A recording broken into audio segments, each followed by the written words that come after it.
तो आज bank Nifty की एक्सपायरी है और कल हो जाएगी निफ्टी की एक्सपायरी। एक और चीज आज से शुरुआत हो रही है, वो है नेक्स्ट 50। वो शुक्रवार को एक्सपायर हुआ करेगा। तो आपके पास मंगलवार को फिन निफ्टी, बुधवार को बैंक निफ्टी, बृहस्पतिवार को निफ्टी, शुक्रवार को नेक्स्ट 50।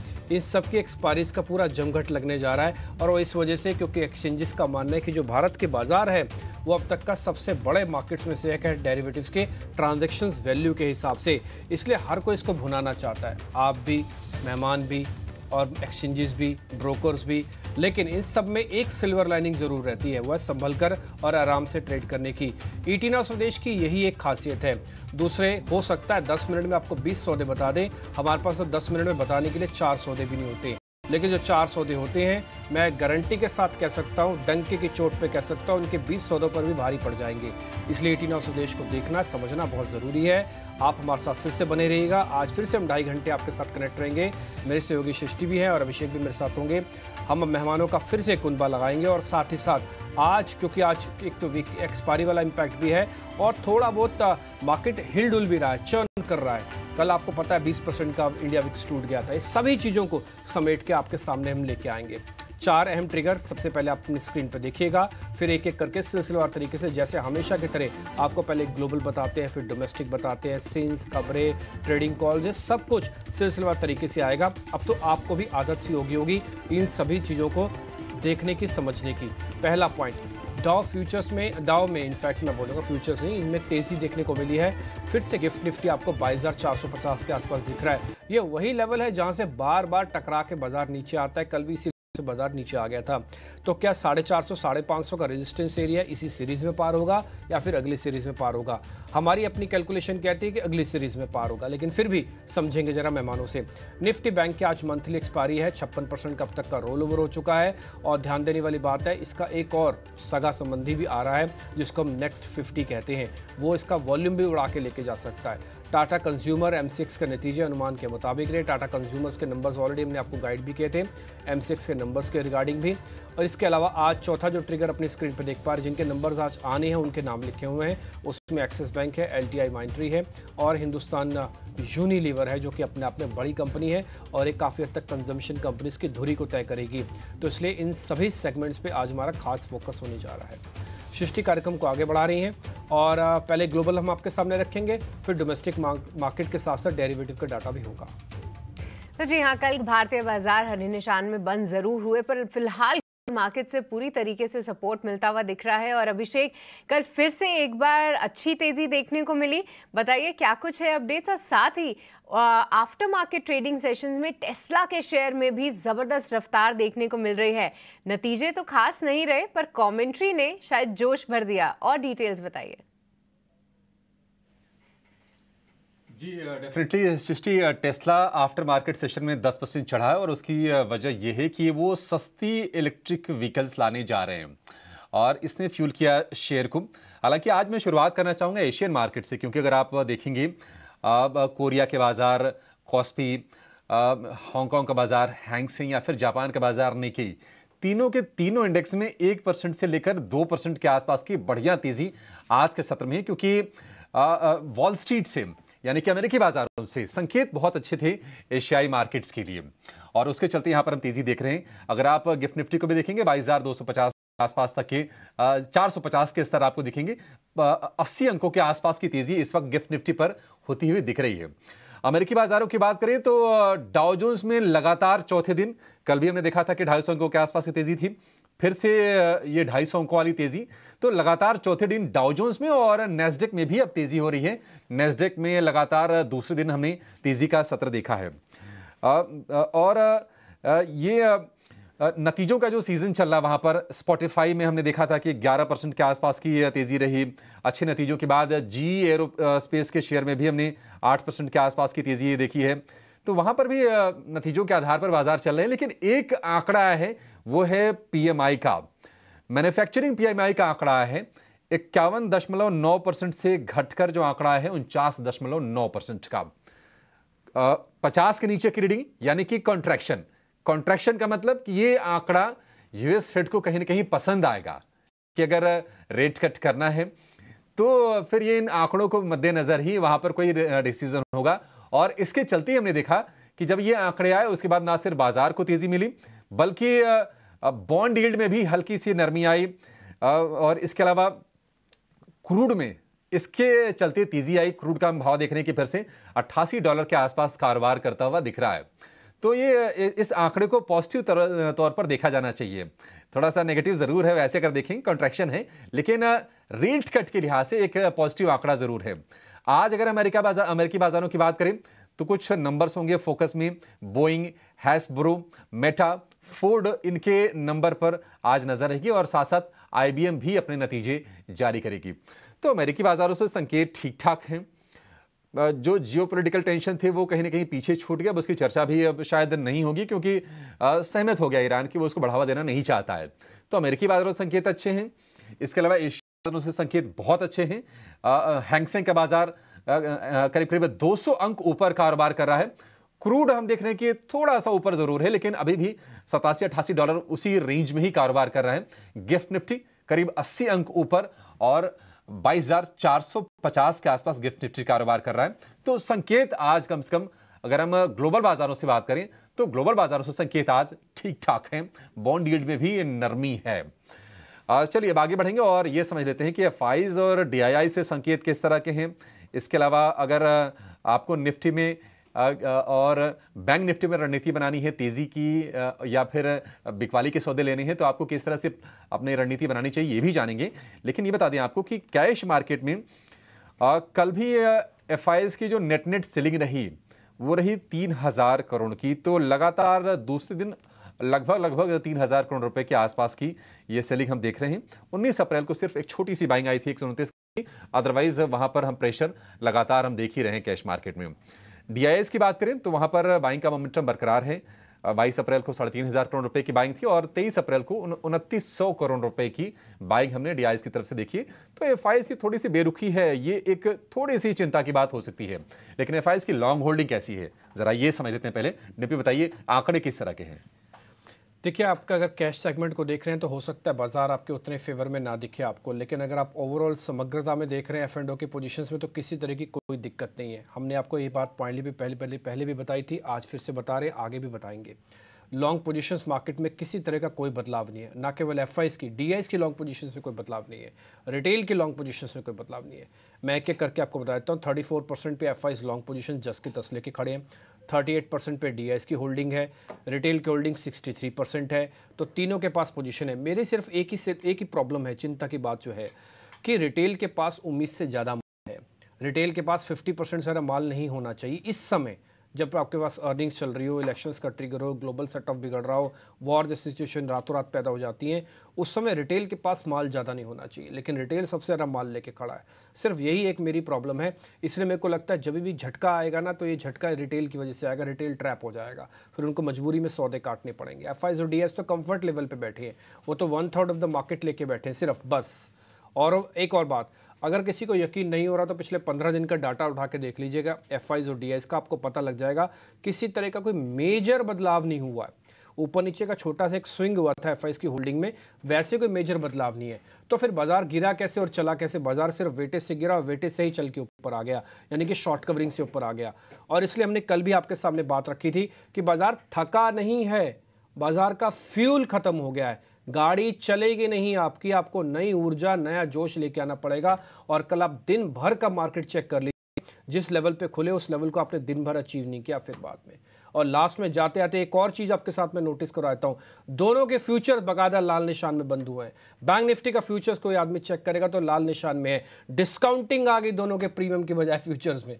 तो ये बताता है कि बाजार किस तरह से फंस गया है। और ये डाटा हमने सिर्फ और सिर्फ एफआईएस की बदौलत ही आपके सामने रख दिया था। ये आपके सामने फ्यूचर है, ऊपर आप डिस्काउंट देख रहे हैं, नीचे आप प्राइस में 0.01 देख रहे हैं। भले ही 3 पॉइंट का नुकसान हुआ हो, लेकिन नुकसान हुआ था कल।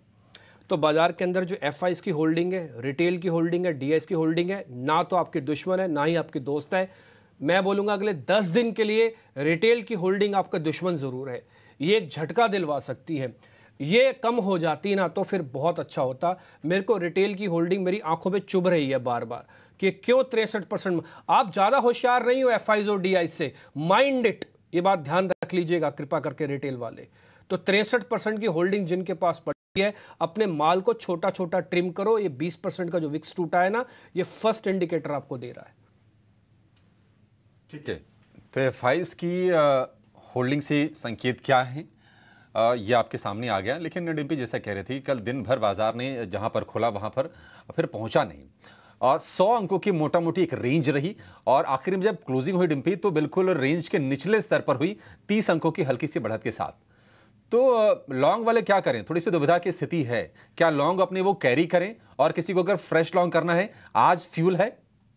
देखिए, आज भी मैं बोलूँगा मार्केट के पास फ्यूल नहीं है। फ्यूल होता है ऑप्शंस के डाटा के अंदर। आप कभी भी ना स्पॉट में ट्रेड नहीं करते, आप हमेशा फ्यूचर में ट्रेड करते हैं। मैं आपसे बोलूँ आप निफ्टी ले लो, तो आप निफ्टी स्पॉट कोई नहीं ले सकता, है ही नहीं।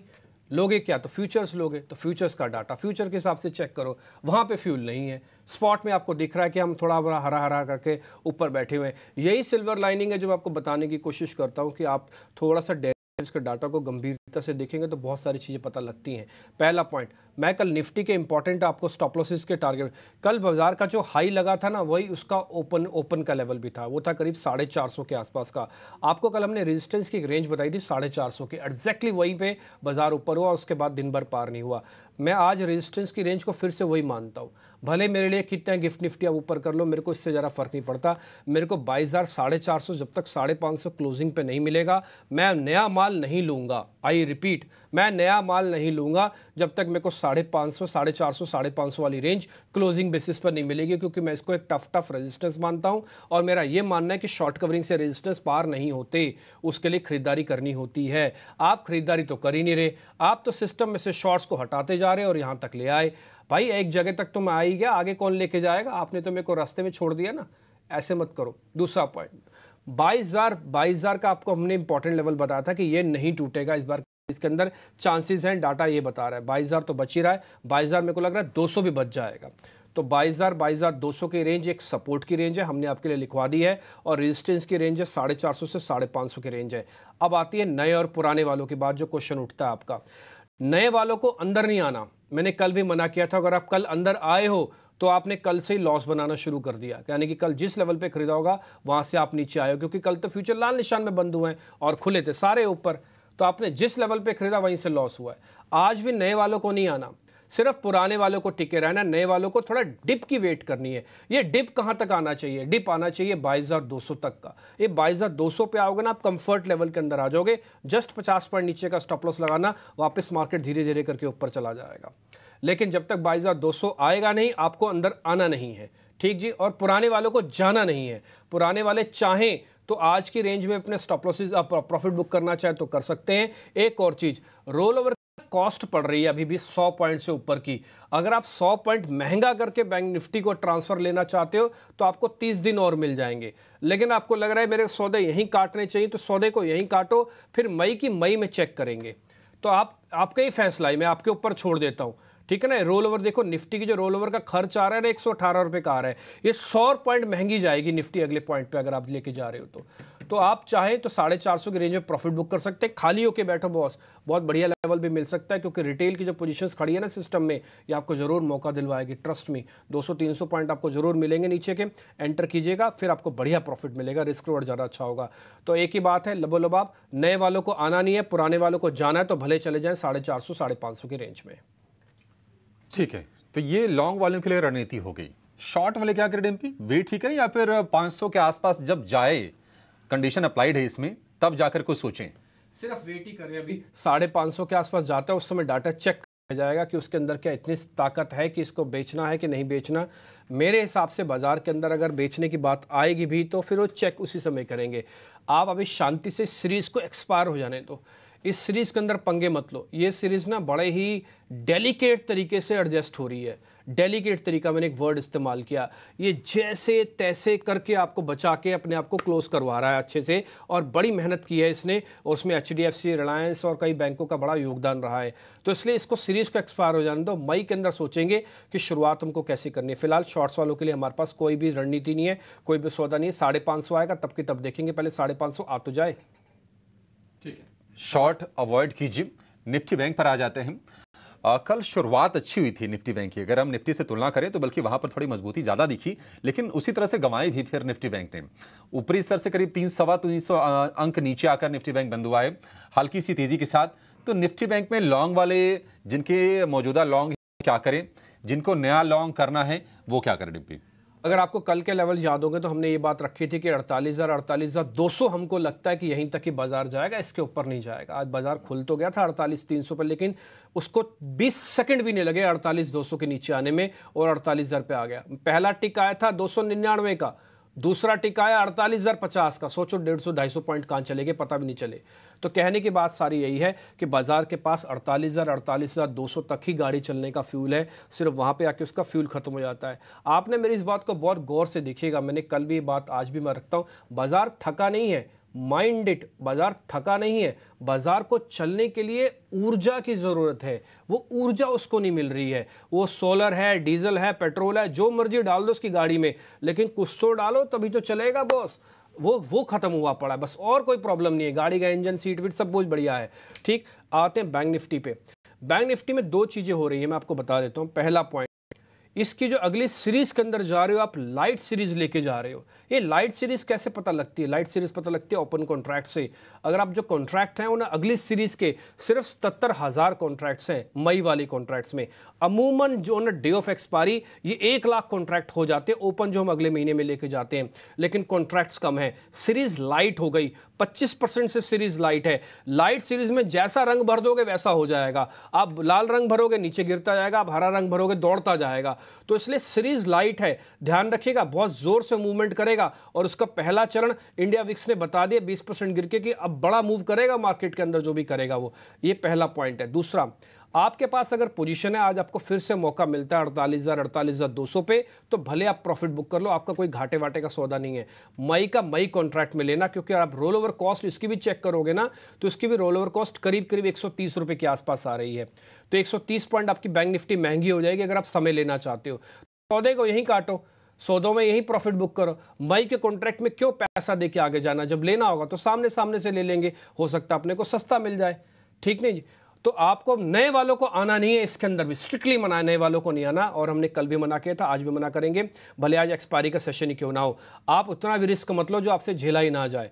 ठीक जी? तो आप थोड़ा शांति बनाए रखिए। और 48,000 48,200 के आसपास सीरीज का अपर एंड लगता है। 47,700 47,500 मार्केट का लोअर एंड लगता है बैंक निफ्टी का। इसी रेंज में मेरे को लग रहा है बाजार रहेगा। ऊपर एंड पे आप प्रॉफिट बुक करके या नहीं निकलना चाहे निकल सकते हैं। नीचे वालों को सिर्फ वेट करना है। मैं 47,700 और 500 दोनों लेवल्स की वेट करूंगा, तभी मैं अपने सौदे डालूंगा, नहीं तो मैं सौदे नहीं डालूंगा बॉस। ठीक है, नए वालों को वेट करना है 47,700, फिर 500 अगर आ जाए और ज्यादा कंफर्ट आपके लिए हो जाएगा, वहीं पर आपको सौदे डालने हैं। शॉर्ट वाले इसमें भी दूर रहें, शॉर्ट वाले इससे भी दूर रहे, बिल्कुल दूर रहना चाहिए शॉर्ट्स वालों को, इसलिए क्योंकि शॉर्ट्स करने की अपॉर्चुनिटी नहीं है। आप शॉर्ट भी करोगे जब शॉर्ट के सिग्नल तो आए। मार्केट में फटीक नहीं है, मैं बार तीसरी चौथी बार बोल रहा हूँ, बाजार थका हुआ नहीं है, सिर्फ बाजार को रुकना और थोड़ा साइडवेज मोमेंटम करना है। वो साइडवेज का समय निकालेगा। अच्छा, इस समय कितना होगा ये मेरे को भी नहीं पता, ये किसी को भी नहीं पता। ये तो डाटा मैन्युफैक्चरिंग पर डे का होता है, तो इसलिए 3 दिन लग जाए 10 दिन लग जाए इसी रेंज में, हमको भी नहीं पता।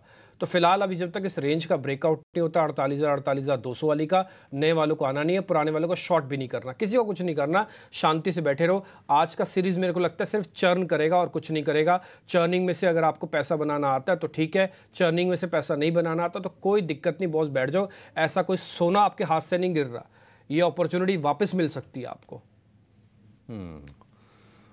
ठीक है, तो ये आपके लिए कंप्लीट मुकम्मल जिसे हम कहते हैं रणनीति हो गई निफ्टी में। और निफ्टी बैंक में शॉर्ट करना है तो, लॉन्ग करना है तो, आपको बिल्कुल क्रिस्टल क्लियर शब्दों में आपको ये सारी की सारी रणनीति मिल गई है। अब आगे बढ़ते हैं। आगे से पहले आपको ये बता दें कि आज कौन कौन से शेयर बैन में हैं। 2 ही शेयर बैन में आज हैं, हिंद कॉपर है और वोडाफोन आइडिया है। ये 2 शेयर बैन में हैं, आप ध्यान में रख के चलिए। कल हमने वोडाफोन में देखा था कि बढ़िया शॉर्ट कवरिंग और 14% तक की हमने तेजी देखी थी कल इंट्राडे में। बेहतरीन हमने सत्र देखा कल शेयर के लिए। जिन्होंने परसों पोजीशन ली होगी उनके तो बल्ले बल्ले हो गई कल वोडाफोन में। लेकिन चलिए आगे बढ़ेंगे और सृष्टि के पास चलेंगे। सृष्टि, आप जरा मेहमानों से परिचय करवा दीजिए और आगे की कार्रवाई को शुरू कीजिए। तो चलिए सटीक रणनीति आपके लिए निफ्टी और बैंक निफ्टी की, पर अब अपने एक्सपर्ट्स को जोड़ेंगे और समझते हैं उनसे कि आज वो क्या स्ट्रैटेजी अपनाएंगे और साथ ही स्टॉक स्पेसिफिक कहाँ पे आ रही हैं उनकी कॉल। स्वागत करना चाहेंगे फिलहाल हमारे दो खास मेहमानों का, संतोष मीना और सोनी पटनायक हमारे साथ मौजूद हैं।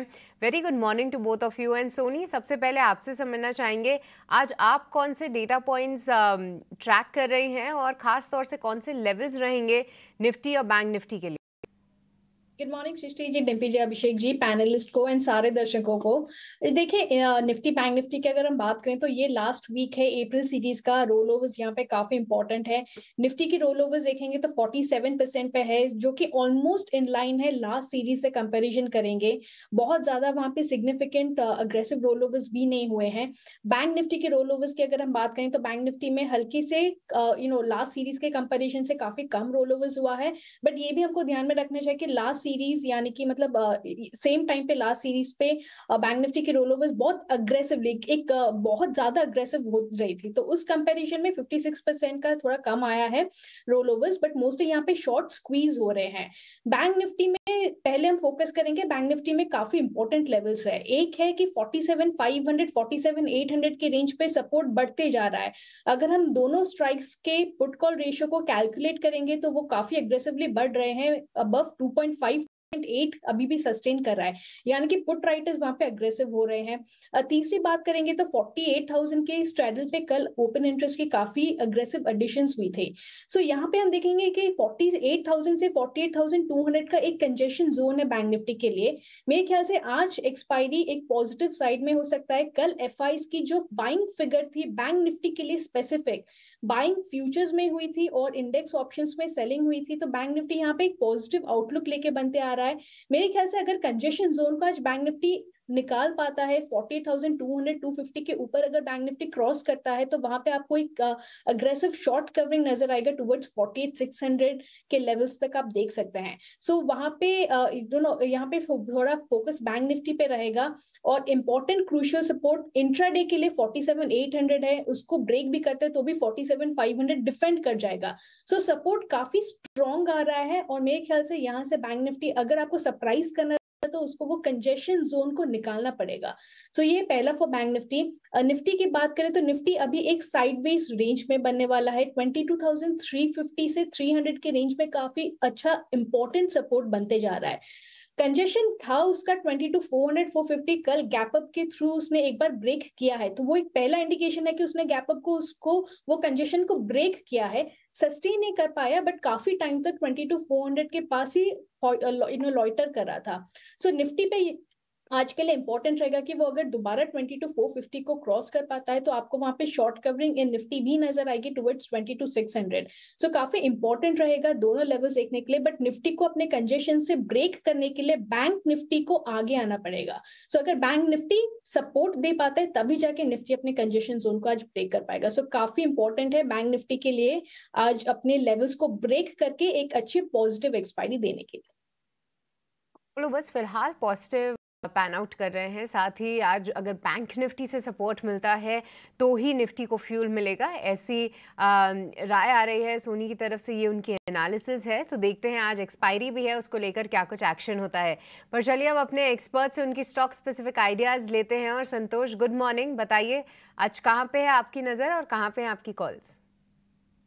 Yes, first of all good morning everyone. And market की बात करें तो यस, निफ्टी बैंक निफ्टी में कंसोलिडेशन देखने को मिल रहा है। स्टॉक स्पेसिफिक कहीं एक अच्छा एक्शन है, तो मेरा पहला कॉल होगा डिविज लैब पे बाय कॉल रहेगा। यहाँ पर एक अच्छी स्ट्रेंथ देखने को मिली थी, स्टॉक पर कंसोलिडेशन मोड में चला गया था।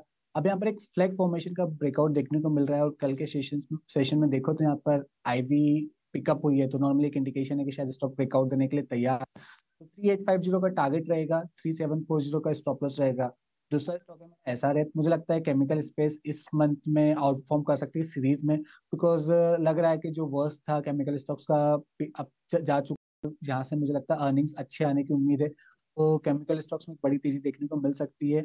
हमने कल भी मोमेंटम देखा था, मुझे लगता है एसआरएफ फोकस करना चाहिए। यहाँ पर एक बहुत ही मल्टी ईयर कंसोलिडेशन का ब्रेकआउट आ चुका है, स्टॉक अभी भी थोड़ा कंसोलिडेट कर रहा है, लेकिन मुझे लगता है कभी भी ये मोमेंटम पकड़ सकता है, तो यहाँ पर खरीदारी करना चाहिए। 2675 का टारगेट रहेगा, 2575 का स्टॉप लॉस रहेगा। ठीक है, संतोष जी की लिस्ट में एसआरएफ है और डिवीज लैब है। कल हमने देखा था कि फार्मा वाले शेयर भी चल रहे थे, केमिकल वाले भी शेयर चल रहे थे और आज भी मोमेंटम कंटिन्यू रहेगा। ये दोनों शेयर तेजी के लिहाज से आपके रडार पर होने चाहिए। आप जो टारगेट्स हैं, स्टॉप लॉस हैं, इसके लेवल आप नोट कर लीजिए। और आज के लिए ये दो बढ़िया शेयर संतोष जी की तरफ से। सोनी जी, आपके लिस्ट में कौन से शेयर हैं? तेजी ही करेंगे उम्मीद करके, तो यही चल रहे हैं हम। जी अभिषेक जी, पहला स्टॉक रहेगा नवीन फ्लोरिन में। जैसा कि संतोष जी ने ऑलरेडी एक्सप्लेन किया कि केमिकल स्पेस में काफी अट्रैक्शन है, काफी मोमेंटम चल रहा है। केमिकल्स, टेक्सटाइल और बैंकिंग, ये तीन सेक्टर्स है जिसमें बहुत अग्रेसिव रोल ओवर्स हो रहे हैं। सो केमिकल और टेक्सटाइल में ज्यादा अग्रेसिवली हो रहा है। सो केमिकल्स में भी मोमेंटम काफी है। इनफैक्ट कोई भी हम देख सकते हैं, आरती इंडस्ट्रीज, जीएनएफसी, टाटा केमिकल्स, नवीन, सब में रोल ओवर्स काफी अग्रेसिव हो रहा है। बट स्टैंड आउट यहाँ पे नवीन फ्लोरिन कर रहा है। कल एक ब्रेकआउट भी दिया है। नवीन फ्लोरिन को आपको बाई करना है हल्के से डिक्लाइंस तक, टुवर्ड्स 3350, आप वहां तक बाई कर सकते हैं। स्टॉप लॉस मेंटेन कीजिए 3280 और टारगेट यहाँ पे आपका रहेगा 3500, 3550, ये दोनों टारगेट्स है। सो ये है पहला पिक। दूसरा पिक रहेगा डिफेंस स्पेस में से बीईएल, भारत इलेक्ट्रॉनिक्स। बीईएल एक मे सीरीज के लिहाज से यहाँ पे रेकमेंड करना चाहते हैं। मे सीरीज में हमको लगता है बीईएल आउट परफॉर्म कर सकता है। काफी स्ट्रॉन्ग बेस बनाया हुआ है 220 पे। काफी अग्रेसिव पुट राइटिंग भी कंटिन्यूस बेसिस पे हो रहे हैं। सो एक अभी कंसोलिडेट कर रहा है 220 से 235, 237 के रेंज पे कंसोलिडेशन कर रहा है। बट जब वो रेंज ब्रेकआउट आएगा, आपको बीएल में एक फ्रेश ब्रेकआउट नजर आएगा जहां पे 260, 265 के लेवल्स को टेस्ट कर सकता है। सो करंट लेवल पे आप बाय कर सकते हैं BL. On any declines up to 230 भी आप बाय कर सकते हैं। स्टॉप लॉस लगाइए 220 का और टारगेट से 260, 265।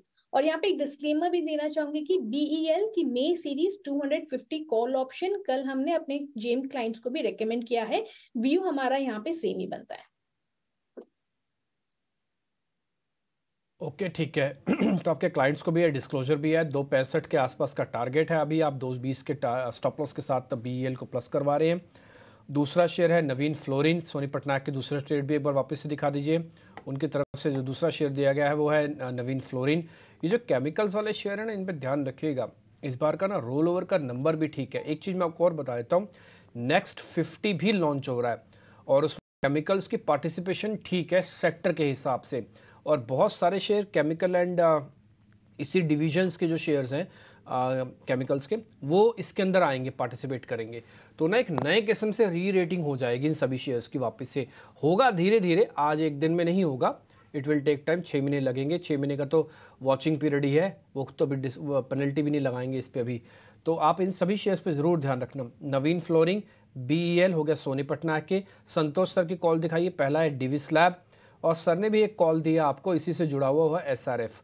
तो केमिकल्स के दो शेयर आपके पास आ गए, एसआरएफ, नवीन फ्लोरिन और टाटा केमिकल्स तो हम आपको बता ही रहे हैं, आपके पास होगा ही 1080 के ऊपर का। तो इस शेयर पे भी ध्यान रखिएगा। बीएल और डिविस लैब और हो गए। मैं अपने सहयोगी को अपने साथ जोड़ रहा हूँ, शरद को। वो एक काम करेंगे, पहले आपको जरा अर्निंग्स वाले शेयर्स बता देंगे। अर्निंग में भी स्पेसिफिकली टाटा कंज्यूमर्स के कल नंबर आए हैं, पहले उसके बारे में जानकारी देंगे। रिपोर्ट्स आपके सामने आ जाएंगी, फिर हम और नंबर भी लेंगे। शरद, टाटा कंज्यूमर्स के बारे में बताइए, नंबर्स कैसे थे और क्या चीज़ हाईलाइटेड थी? जी बिल्कुल, टाटा कंज्यूमर प्रोडक्ट्स के अगर नंबर्स की बात करें तो largely inline set of numbers देखने मिलेगा। रेवेन्यू इनलाइन आया, लगभग 8.5% जो है ईयर ऑन ईयर बेसिस पे ग्रोथ आई। एबिडा में एक अच्छी उछाल आई, लगभग 23% का। लेकिन जो पैट का नंबर्स दिख रहा है आपको, यहाँ पे जो लॉस जो आ रही है वो कम हो गई है, लगभग 22% की गिरावट आई है पैट में। इसका कारण ये है कि एक एक्सेप्शनल लॉस आया था लगभग 216 करोड़ रुपये का, उस राइट डाउन के कारण इम्पैक्ट आया है। और अगर भारत के बिज़नेस के बारे में बात करें तो लगभग 10% का ग्रोथ आया और इंटरनेशनल बिजनेस जो है सिंगल डिजिट पे रहा है, लगभग 7% का। But largely inline set of numbers देखने मिले हैं टाटा कंज्यूमर प्रोडक्ट से। मोटा मोटी अनुमान के मुताबिक ही नंबर्स रहे हैं। मार्जिन में ठीक ठाक ग्रोथ है, करीब करीब 2% के आसपास की। पूजा, इस पर ब्रोकरेजेस का क्या व्यू निकल के आ रहा है? रिपोर्ट्स किस तरह की हैं? टाटा कंज्यूमर के रिपोर्ट्स पर अगर नज़र डालें तो 2 रिपोर्ट्स आई हैं, गोल्डमैन सैक्स और सीएलएसए की, और कमेंट्री लगभग दोनों ही रिपोर्ट्स में सेम है। पहले तो आपको टारगेट और रेटिंग बता देते हैं। गोल्डमैन सैक्स ने न्यूट्रल की रेटिंग दी है, लक्ष्य देख रहे हैं 1030 का, और सीएलएसए ने अंडर परफॉर्म की राय दी है, 1288 का देख रहे हैं। दोनों रिपोर्ट में कहना है कि क्वार्टर 4 में घरेलू कारोबार में अनुमान से ज़्यादा कमजोरी देखने को मिली है। हालांकि ग्लोबल और अनब्रांडेड कारोबार से मार्जिन में थोड़ी बढ़त देखने को मिली। गर्मी देर से शुरू होने से भी घरेलू बेवरेजेस के कारोबार पर असर पड़ा है। तो अगर मोटा मोटी रिपोर्ट्स की माने तो काफ़ी न्यूट्रल रिपोर्ट्स यहाँ पर देखने को मिल रही हैं टाटा कंज्यूमर में। ठीक है, तो टाटा कंज्यूमर्स यहाँ पे किस तरीके के नतीजे रहे, साथ ही ब्रोकरेजेस का क्या कुछ कहना है, वो हमारे दोनों ही सहयोगियों ने बताया। पर शरद, अब आपके पास फिर से आना चाहेंगे, बताइए कि टाटा कंज्यूमर्स के अलावा नतीजे कहाँ पे आए हैं और कैसे देखने को मिले हैं? जी बिल्कुल, टाटा एलेक्सी सबसे पहले फोकस में रहेगा। यहाँ पे कमज़ोर नतीजे देखने मिले हैं। यहाँ पे जो दबाव है सीक्वेंशली सारे पैरामीटर्स में आए हैं। वही 361 वेल्थ एसेट मैनेजमेंट, हमने देखा है कि वेल्थ एसेट मैनेजमेंट कंपनीज़ की अर्निंग्स ट्रेंड में अच्छी स्ट्रेंथ देखने मिल रही है। यहाँ पे भी जो है एनालिस्ट एस्टिमेट से बेटर नंबर्स देखने मिले हैं और जो AUM है उसमें भी एक अच्छी ग्रोथ आई है।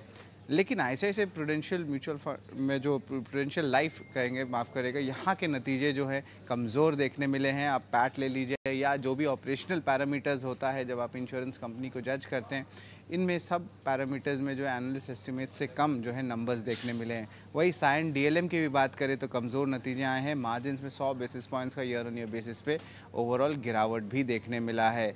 नेल्को की बात करें तो largely inline set of numbers आया है, जहाँ पे पैट में 7% का ग्रोथ आया है। और अगर बात करें MCX की तो यहाँ पे आप कह सकते हैं inline to weak set of numbers MCX से देखने मिला है। आए तो सपाट जो है ऑलमोस्ट आप कह सकते हैं 56% गया है, लेकिन सिक्वेंशली जो है एक अच्छी इंप्रूवमेंट आई है। हालांकि मार्जिन्स में आप देखेंगे और पैट में बड़े नंबर्स MCX के आ रहे हैं, क्योंकि अब जो है एडजस्टमेंट्स है और लास्ट टाइम एक लो बेस था। अब जो सॉफ्टवेयर कॉस्ट MCX पे कर रहा था वो भी अब कम हो चुका है। तो एक टाइप से जो है मिक्स्ड रिएक्शन से स्टॉक में देखने मिल सकता है। और आखिरी स्टॉक रहेगा हुतामाकी इंडिया। यहाँ पे कमज़ोर नतीजे देखने मिले हैं और यहाँ पे आप देख लीजिए कामकाजी मुनाफे और पैट दोनों में ही भारी गिरावट देखने मिला है। तो लार्जली हम कहेंगे वीक सेट ऑफ नंबर्स या मिक्स सेट ऑफ नंबर्स जो हैं ब्रॉडर स्पेस से रिपोर्ट हुए हैं अर्निंग्स में। नतीजे आए हैं उन सभी में कमजोरी देखने को मिली है, अनुमान से कमज़ोर रहे हैं नतीजे। Tata Elxsi, Cyient DLM, ICICI Prudential और MCX का स्टॉक काफ़ी दिनों से एक ज़बरदस्त रनअप दिखा रहा था। आज देखते हैं कि वहाँ पे कितनी गिरावट होती है या नहीं होती है। पर लॉन्ग साइड पे 361 मैम को आप ज़रूर ध्यान में रखिए, दमदार नतीजे कंपनी ने पेश किए हैं। पर शरद, एक बार ये भी बताइए कि कौन से स्टॉक्स हैं जहाँ पे खबरों के दम पे एक्शन देखने को मिलेगा? जी बिल्कुल सृष्टि, मिड कैप और स्मॉल कैप में ज़्यादा न्यूज़ फ्लोज देखने मिल रही है। IIFL फाइनेंस में जो है स्पेशल ऑडिट स्टार्ट कर दिया है IIFL फाइनेंस ने, RBI ने, और ऑफ कोर्स जो रेस्ट्रिक्शन थी गोल्ड लोन्स को उसको लुके था। अब याद रखिए जब रेगुलेटरी एक्शन स्टार्ट हो जाते हैं तो एक टाइप से आप कह सकते हैं कि कंपनी कोऑपरेट कर रही है रेगुलेटिव अथॉरिटीज़ के लिए। तो एक टाइप से ये पॉजिटिव सेंटिमेंट IIFL फाइनेंस के लिए है। पूरा वंकरा के लिए भी बड़ा न्यूज़ है। एक बड़ी रेजिडेंशियल प्रोजेक्ट जो बांद्रा के इलाके में मुंबई में है, वहाँ पे वो डेवलप करने वाले हैं, जिसका जो ग्रॉस डेवलपमेंट वैल्यू है वो 2000 करोड़ रुपए के लिए है। तो कंपनी की साइज़ के हिसाब से ये जो है ग्रॉस डेवलपमेंट वैल्यू बहुत बड़ा है। लुपिन की बात करें तो एक पॉजिटिव न्यूज़ फ्लो है, उनको EIR की जो रिपोर्ट है US FDA की औरंगाबाद के मैन्युफैक्चरिंग फैसिलिटी की मिली है। वही BSE में सेंटिमेंटली नेगेटिव इम्पैक्ट पड़ सकता है, क्योंकि डिम्पी ने थोड़ी देर पहले ही मेंशन किया था कि जो निफ्टी नेक्स्ट 50 इंडेक्स है वो होने वाली है। तो यहाँ पे NSE ने जो है कोई ट्रांजैक्शन चार्ज नहीं लगाने वाले अगले 6 महीने से, अप्रैल 24 से लेकर 31 अक्टूबर तक। तो ऑफकोर्स हमने देखा है कि ट्रांजैक्शन चार्जेस की जो है थोड़ी कंपटीशन बढ़ रही है। तो ऑफकोर्स BSE में भी ऑफकोर्स देखिए कल लास्ट ट्रेडिंग सेशन में एक अच्छी जंप आई थी, तो थोड़ी सी सेलिंग प्रेशर आ सकती है। वही वरुण बेवरेजेस फोकस में रहेगा। यहाँ पे जो उनके इंटरनेशनल होल्डिंग है पेप्सिको, वो कंपनी ने कहा है कि high single digit volume growth उनको भारत के बेवरेज मार्केट में मिला है जनवरी से मार्च के क्वार्टर में। अब वरुण बेवरेजेस जो है बॉटलिंग पार्टनर है पेप्सी के इंडिया में, तो ऑफकोर्स यहाँ पे जो है एक पॉजिटिव मोमेंटम स्टॉक में देखने मिल सकता है। और ऑफकोर्स समर सीजन है तो डिमांड में भी जो है स्ट्रेंथ आ रहा है, ये चैनल चेक्स कह रहे हैं। और आखिर में रमा स्टील ट्यूब भी फोकस में रहेगा। बोर्ड की मंजूरी आई है कि वो रेस करेंगे 500 करोड़ और ये FPO के द्वारा जो है रेस करने वाले हैं। तो ये इंपॉर्टेंट 6 स्टॉक्स है जो आज खबरों के दम पे आपके रडार में होना चाहिए।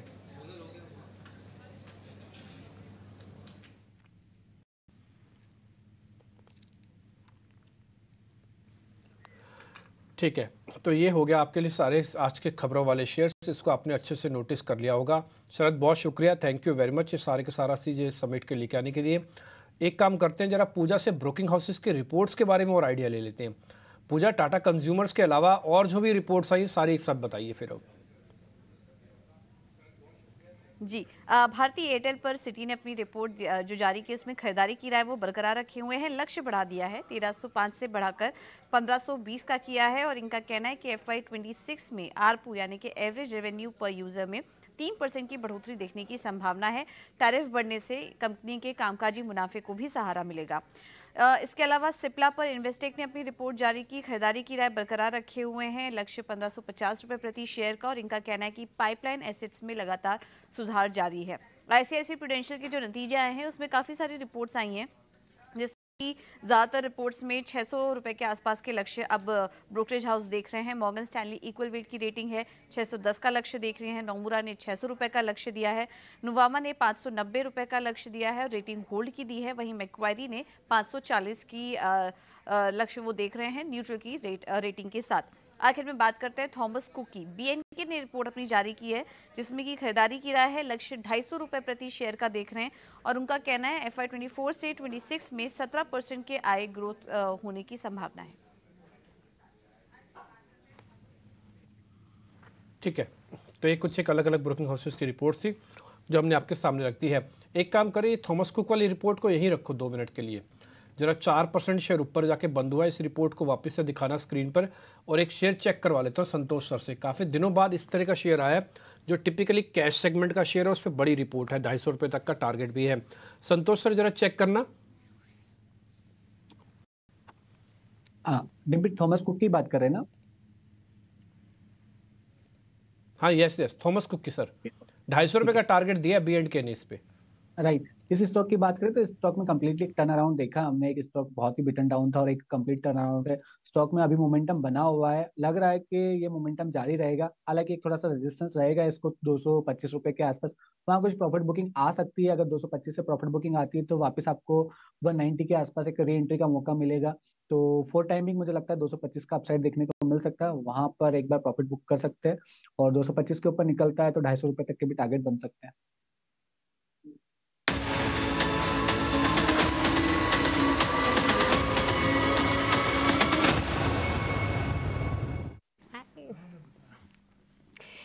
पर चलिए अब मार्केट्स के बड़े ट्रेंड समझते हैं और कहाँ पे रखनी है आपको नज़र। हम हमारे साथ ET नाउ और ET नाउ स्वदेश के एडिटर इन चीफ निकुंज दाल में चुके हैं। निकुंज, वेरी गुड मॉर्निंग। एक तो आपसे मार्केट्स पे ही समझना चाहेंगे क्योंकि पिछले 2 दिनों से थोड़ा सा कैप लग रहा है अप मूवमेंट कहीं ना कहीं, जो कि गिफ्ट निफ्टी संकेत देता है हम उतनी तेजी दिखाते नहीं हैं और ऊपरी स्तरों से बढ़त नहीं दिख रही है। क्या ये FIIs की वजह से है और साथ ही इलेक्शंस है, ग्लोबल संकेत, इन सबको कैसे रीड करें? देखिए, हम आज और कल की बात कर सकते हैं, हम कल और परसों की बात कर सकते हैं, मगर हमें भूलना नहीं चाहिए कि फ्राइडे को हम कहाँ थे।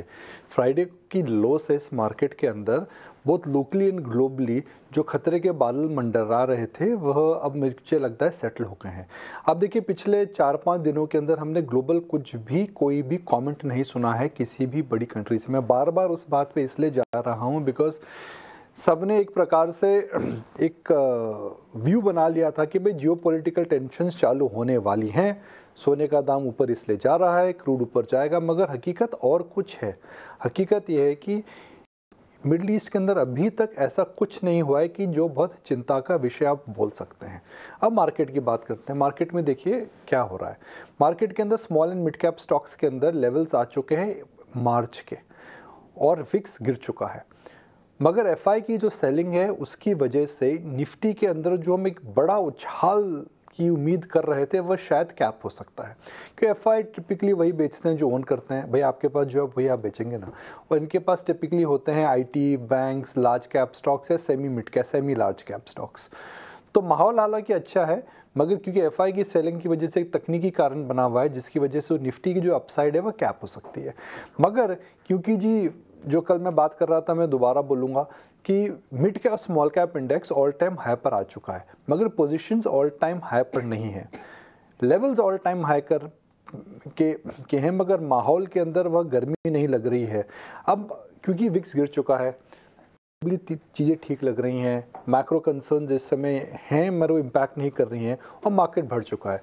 तो ह्यूमन साइकोलॉजी क्या होती है, चलिए मार्केट बढ़ रहा है अब ले लो, मार्केट और बढ़ चुका है क्या हम और ले लें, अरे मार्केट ज़्यादा बढ़ चुका है हमने पार्टिसिपेट नहीं करा तो अब गिरावट का वेट ही नहीं करते हैं, तो वह साइकोलॉजी आ रही है।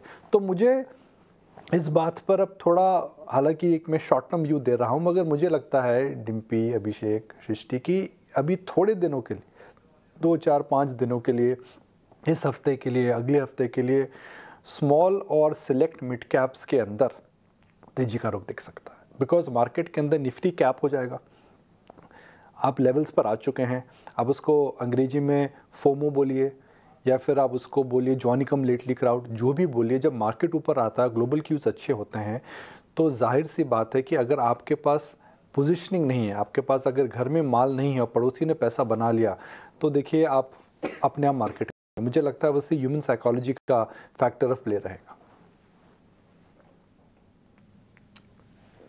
ठीक है निकुंज सर, आज आपसे फिर से मैं वोडाफोन आइडिया पर व्यू चाहूँगा। कल 10% की तेज़ी क्लोजिंग बेसिस पर, हालांकि इंटरडे में और हमने तेज़ी देखी थी, तो ये एफपीओ को 7 गुने का सब्सक्रिप्शन और उसके बाद शेयर में ये तेज़ी, इससे सेंटिमेंट सर कितना चेंज होगा? क्या आपको लगता है कि अब यहाँ से एक री रेटिंग वाला माहौल फिर से बनता हुआ दिखाई देगा शेयर में? अभिषेक देखिए, री रेटिंग तो हो चुकी है, वोडाफोन शेयर में भी हो चुकी है, मगर जो बड़ी री रेटिंग हुई है वो आप देखिए आदित्य बिरला ग्रुप के कंपनियों में हुई है, जिनमें हम बातें कर रहे हैं काफ़ी समय से। आप देखिए सेंचुरी टेक्सटाइल मार्च के महीने से, मार्च से अभी आप देखें तो सेंचुरी टेक्सटाइल का प्रोड्यूसर साहब ग्राफ दिखाएं, सेंचुरी टेक्सटाइल बिरला जी की कंपनी है, मार्च के अंदर देख रहे हैं जी, कल का ग्राफिक है ये, देखिए जी कितना बढ़ गया। अब आप देखिए आदित्य बिरला फाइनेंशियल्स कितना बढ़ गया है, फिर आप देखिए आदित्य बिरला रिटेल, ABFRL जिसे हम बोलते हैं, कितना बढ़ गया है। तो जो असली तेजी आ रही है अभिषेक, वो वोडाफोन आइडिया में तो आई है, उसका कारण सबको पता है, मगर मुझे लग रहा है कि ये बिरला ग्रुप स्टॉक्स के अंदर जो हम 1 महीने से बोल रहे हैं, री रेटिंग मोमेंट है अभी।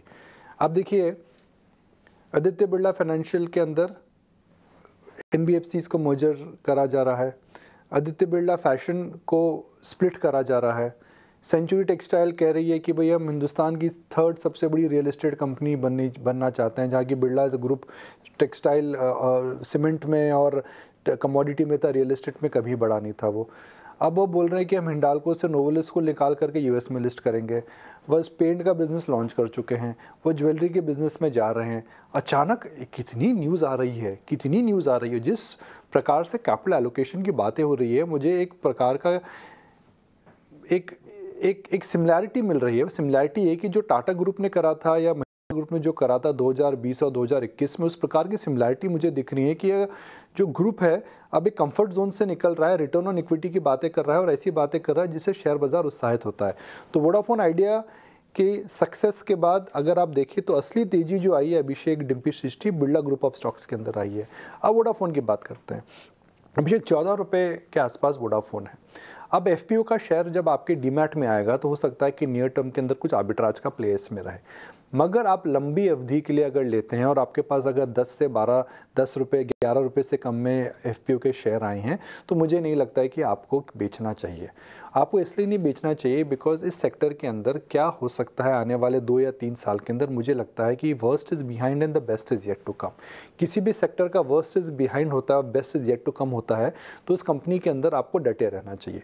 मगर आपने केवल एक आर्बिट्राज के लिए लिया जी, आपने सोचा जी मैं तो एक क्विक, जिसे हम कहते हैं ना कि मैं एक T20 स्टाइल में इस समय इन्वेस्ट कर रहा हूँ, मैं टेस्ट मैच में नहीं, फॉर्मेट में नहीं जाना चाहता हूँ, तो फिर वो आपकी जजमेंट कॉल है कि अगर आपको 11 रुपये, 10.5 रुपये के आसपास मिला, आप 14 में बेचें या 15 में बेचें। तो डिपेंड कर रहा है कि आपका टाइम होराइजन क्या है, रिस्क होराइजन क्या है। मगर आप अगर रख सकते हैं शेयर को, तो शेयर में आने वाले समय में ऊंचे लेवल्स एक्सपेक्ट करे जा सकते हैं। Nikul sir, good morning. Tata consumers के नंबर आ गए सर, लेकिन रिपोर्ट्स को देख के बहुत ज़्यादा एक्साइटमेंट नहीं दिख रहा, क्योंकि रिपोर्ट्स में जो रेटिंग है या तो न्यूट्रल या तो अंडर परफॉर्मेंस की रेटिंग दी गई है और मोटा मोटी प्राइजेस वही हैं, 1000, 1030 वाले ऐसी। सर एक आज HUL के भी नंबर आने हैं, मार्केट में जो प्रीव्यूज़ चल रहे हैं HUL के, वो ये बता रहे हैं कि इन पे ऊपर भी प्रेशर है मार्जिन्स को मेंटेन रखने का। सर एक कंजम्पशन थोड़ा प्रेशर के जोन से निकल रहा है या फिर ये कंफर्ट है, कोई दिक्कत नहीं है इसमें? नहीं, देखिए HUL और टाटा कंज्यूमर को आप कंपेयर नहीं कर सकते हैं। HUL का स्टॉक एक साल के अंदर करीब 9% नीचे है। अगर आप टाटा कंज्यूमर की स्टॉक की बात करें तो शायद एक साल के अंदर वो 40% ऊपर गया। टाटा कंज्यूमर अपने आप को री-रेट कर रहा है। अब देखिए, आप एज अ कंज्यूमर अगर आप किसी भी सुपरमार्केट पे जाए, किसी भी आप एक स्टोर में जाएंगे तो you will be surprise the Tata consumer के products in tea, coffee, makhana, protein, food packaging, elaichi, dal, मतलब they've just expanded the product range. दूसरा, इन्होंने अभी 2 बड़े एक्विजिशंस करे हैं, ऑर्गेनिक इंडिया और कैपिटल फूड्स। तो वो अपनी कंपनी को पूरा रीइन्वेंट कर रहे हैं। टाटा कंज्यूमर आज से 5 साल पहले बॉटम ऑफ द बैरल की कंपनी था, रिटर्न रेशियोज ख़राब थे, चाय और सॉल्ट में इसका ज़्यादा फोकस था। उस कंपनी के अंदर ब्रांड था मगर उस कंपनी के अंदर कोई विजन और कोई जान नहीं थी। चंद्रा जी ने पहले चेंज करा, फिर सुनील डिसूजा साहब उसको चेंज कर रहे हैं। तो मुझे लगता है कि टाटा कंज्यूमर एक फ्यूचर रेडी FMCG बिजनेस हो चुका है, जो कि एक चीज़ पर 2 चीज़ों पर बेट कर रहा है। नंबर 1 टाटा ब्रांड और उसका डिस्ट्रीब्यूशन, और नंबर 2 जहाँ भी अनऑर्गेनाइज्ड मार्केट बड़ा है उस मार्केट में जाकर के यह एक ऑर्गेनाइज्ड ब्रांड जा रहे हैं। जैसे मखाने का मार्केट है, मखाना हम सोचते हैं जी मखाने में कोई global brand, local national brand ही नहीं है, मखाने में चले गए। इलायची, मेवा, बेसन, दाल, इनके अंदर लोकल ब्रांड्स हैं, ग्लोबल और नेशनल ब्रांड नहीं है। टाटा कंज्यूमर उनमें जा करके अनऑर्गेनाइज्ड वैसे ऑर्गेनाइज को कर रहा है। तो एक आप तुलना नहीं कर सकते हैं HUL की और टाटा कंज्यूमर की, बिकॉज HUL के अंदर फूड भी है, शैम्पू भी है, वॉशिंग पाउडर भी है, स्किन केयर भी है, बड़ी सारी कंपनीज हैं और 2% वॉल्यूम ग्रोथ है। टाटा कंज्यूमर के अंदर जो समस्या है वह यह है कि टाटा कंज्यूमर की जो P मल्टीपल है वह 70 के आसपास है। 70 के आसपास अगर आप शेयर में नया निवेश करते हैं तो फ्यूचर रिटर्न कॉम्प्रोमाइज़ होगा। मगर जहां मार्केट में लंबी मंदी आती है, आपको मार्च जैसा माहौल मिलता है, उससे भी ख़राब माहौल मिलता है, वॉलिटिलिटी आती है, तो नज़र पे बना के रखें। You should buy FMCG stocks when there is nervousness in the market. तो FMCG stock should be bought when there is nervousness in the market, और वो भी नहीं है। ओके निकुंज सर, बहुत बहुत शुक्रिया आज मार्केट्स पे रणनीति बताने के लिए, साथ ही FMCG में किस तरीके से अपने आप को प्लेस करें और साथ ही AB ग्रुप ऑफ काउंटर्स की कैसे री-रेटिंग हो रही है उस पर भी हमें राय देने के लिए। पर चलिए अब आगे बढ़ेंगे और अब जोड़ेंगे भसीन जी को भी, और आइए उनसे जानते हैं कैसे देख रहे हैं वो मार्केट्स को और साथ ही कहाँ पे आ रही हैं उनकी आज की कॉल्स।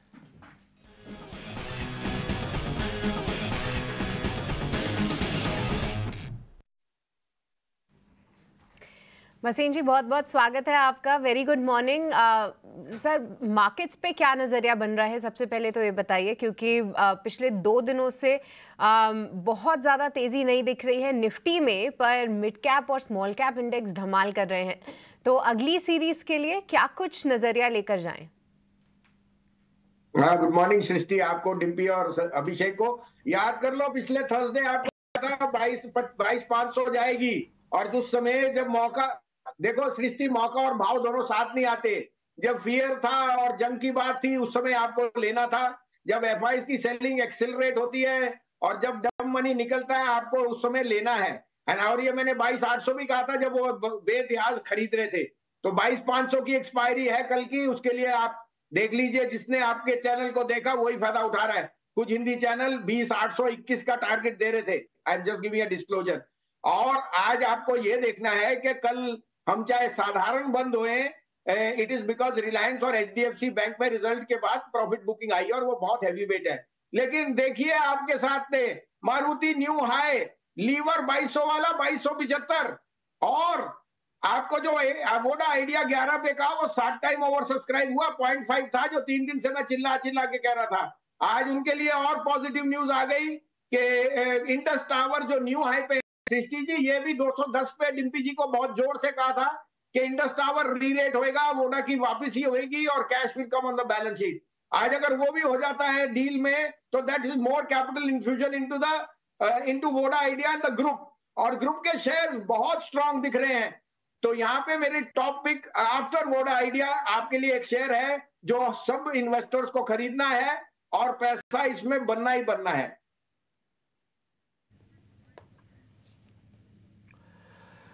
ठीक है, वोडाफोन आइडिया तो सर हम आपको हमेशा से याद ही करते रहते हैं, और आज इंडस टावर को लेकर ना सर कल की भी एक रिपोर्ट आई थी। उन्होंने ना एक बड़ी बारीक सी लाइन बोली थी कि अगर आप ग्लोबल कंपनी से टावर वाली कंपनीज को कंपेयर करेंगे ना तो बहुत सस्ती कंपनी है उसके मुकाबले, और आपका कॉन्फिडेंस तो खैर है ही, और आपको मैं इस चीज़ के लिए आपको थैंक यू भी करूंगा कि आप टाइम से पहले बता देते हैं। देखिए, चलते हुए शेयर को बताना कोई समझदारी नहीं है, चलने से पहले उस शेयर के बारे में बताना कि ये चल सकता है, ये ज़्यादा समझदारी, ज़्यादा करेज, ज़्यादा एक्सपीरियंस का काम है जो आपके साथ हमको मिलता है। संजीव सर, थोड़ा और गाइड कीजिए आपके अपने शेयर्स के बारे में, जो नए आपने कुछ ढूंढे हैं जरा वो भी बता दीजिए। कोई और अपडेट रह गया हो तो जरा वो भी कंप्लीट कर दीजिएगा सर, फिर हम भी चेक कर लेंगे उसको।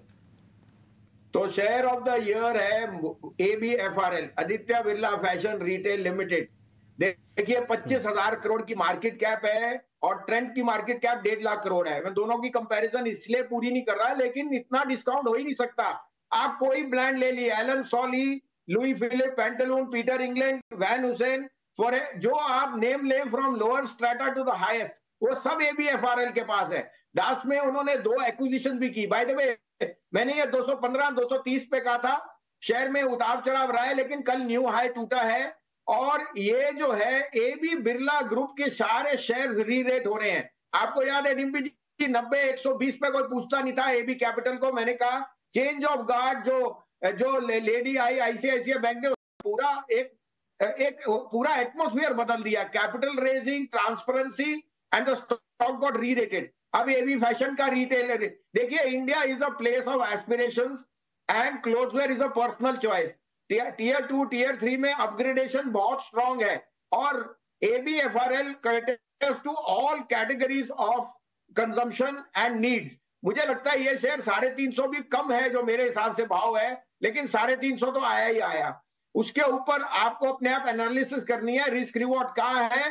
कैपिटल जो एक ग्रुप के लिए ओवरऑल स्ट्रक्चर में होता था, now they are, it's a unique equipment के 80,000 करोड़ की एप्लीकेशंस आई हैं, which is a very big plus for the AB group. Now after Voda, my top pick is again ABFRL। उसमें आप ऐड कर लीजिए कि वोडा को वापसी आने में उसका one of the biggest lender IDFC first होता था।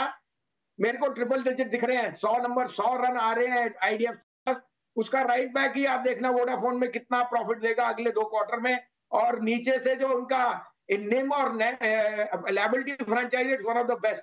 तो मैं फिर कह रहा हूं ABFRL आंखें बंद करके लीजिए, 350 का भाव बहुत जल्दी है, शायद ऊपर भी चले जाए। और दूसरा आपको मैंने बोला IDFC फर्स्ट, जो मुझे 90 से क्या 100 का भाव दिखता है आफ्टर 90 इज क्रॉस्ड। ठीक है, ये 2 दमदार share, Aditya Birla fashion retail limited और IDFC फर्स्ट बैंक, ये संजीव सर की तरफ से। वसीम साहब, बहुत शुक्रिया आपका समय देने के लिए और ये बेहतरीन शेयर हमारे दर्शकों को बताने के लिए।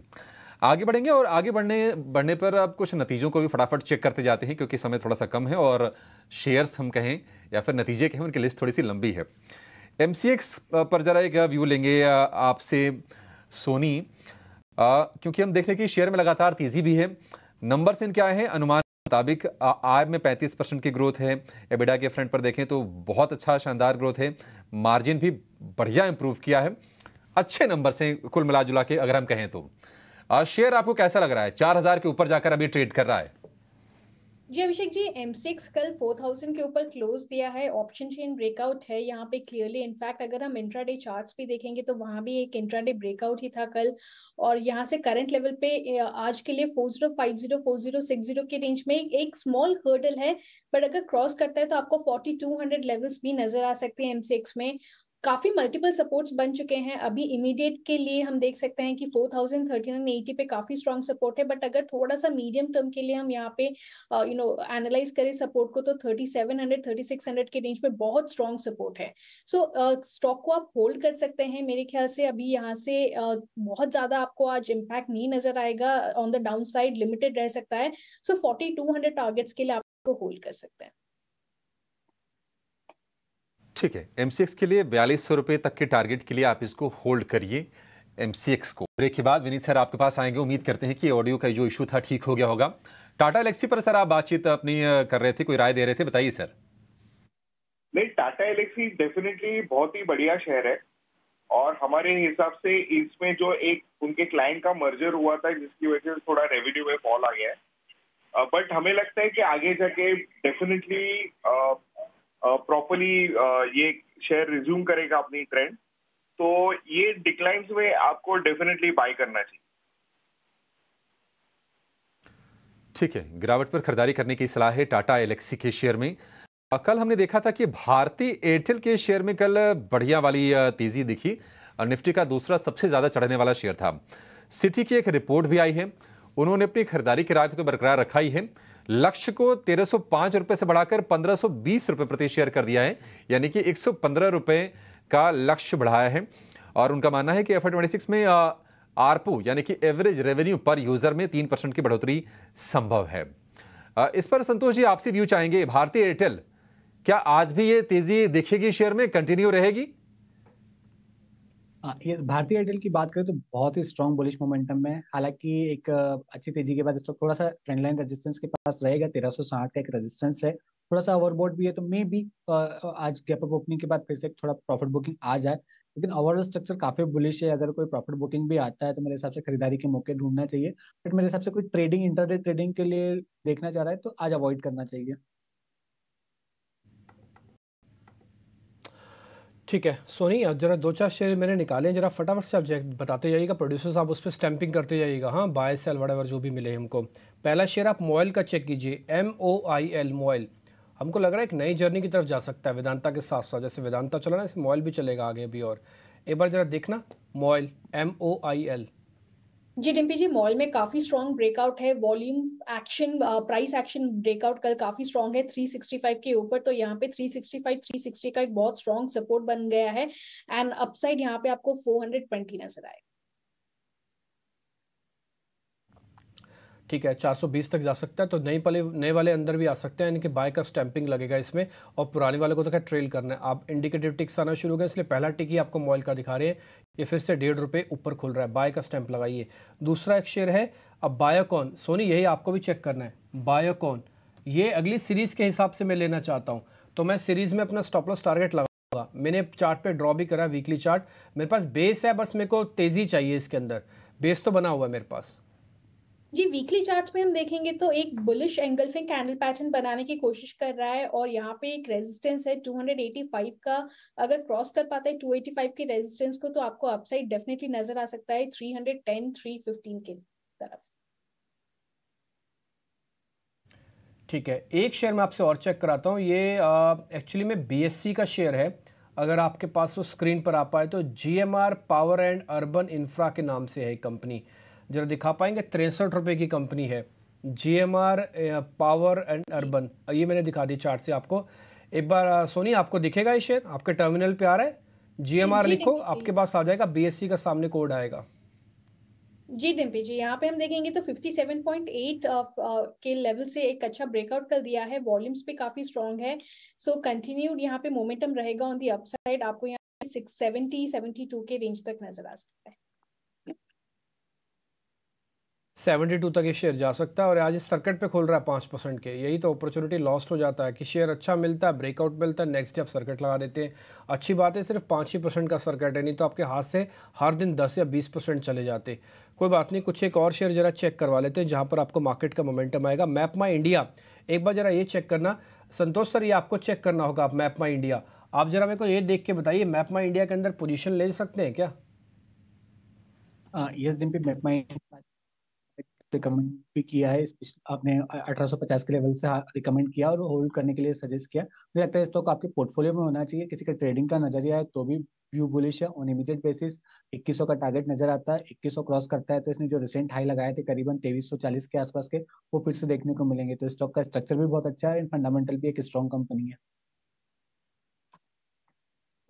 इंडिया यहाँ पे कुछ वॉच करने हैं, पर चलिए अब हमारे साथ और भी एक्सपर्ट्स जुड़ चुके हैं, उनका स्वागत भी करते हैं और उनकी कॉल्स भी लेते हैं। कुश बोरा हमारे साथ मौजूद हैं। कुश, वेरी गुड मॉर्निंग। सबसे पहले बताइए आज के लिए क्या व्यू है क्विकली, और साथ ही आपकी कॉल्स कहाँ पे है? जी Srishti, first of very good morning to you, to all the panellist and all the viewers. Well देखिए, हमें लग रहा है यहाँ पे जो पॉजिटिव बायस है ये बना रहेगा। जो निफ्टी का 22,500 का गैप है ये फिल होने की अटेम्प्ट होगी, हो सकता है कि आज हम शायद सक्सेसफुल भी हो जाएं, बट वहां से बहुत ज्यादा बड़े गेन्स हमें यहाँ से नहीं एक्सपेक्ट है। अगर आप देखें तो वीकली चार्ट पे जो नेगेटिव RSI डाइवर्जेंस निफ्टी का चले आ रहा है काफी टाइम से, वो अभी भी मेंटेन्ड है। हम प्रीवियस पीक को भी टेक आउट नहीं कर पाए हैं ऑन दी RSI फ्रंट, तो शायद यही होगा कि हम पॉजिटिव बायस के साथ तो ट्रेड करें। कंसोलिडेशन हो सकता है एट हायर लेवल्स, थोड़ी सी वॉलेटिलिटी बनी रह सकती है। मैं जानता हूँ कल विक्स 20% ड्रॉप हुआ था, बट मेरा ये मानना है कि that is more for technical reasons of lot size change rather than anything else happening in and around the country. तो ये व्यू है कि बायस पॉजिटिव रख के चले, बट ऊपरी लेवल्स पे प्रॉफिट बुक करके चले। एक टेयर अवे रैली की एक्सपेक्टेशन नहीं है हमें यहाँ पे। निफ्टी पे अगर लेवल्स की बात करें तो 22,200 का सपोर्ट जोन, 22,500 रेजिस्टेंस है। वहीं बैंक निफ्टी पे 47,600 का सपोर्ट है और 48,500 एक रेजिस्टेंस के तौर पे एक्ट कर सकता है। जहां तक स्टॉक स्पेसिफिक एक्शन की बात है, दो कॉल्स हैं यहाँ पे, दोनों ही बाय साइड पे हैं। एक एफएनओ स्पेस से है, कैश स्पेस से।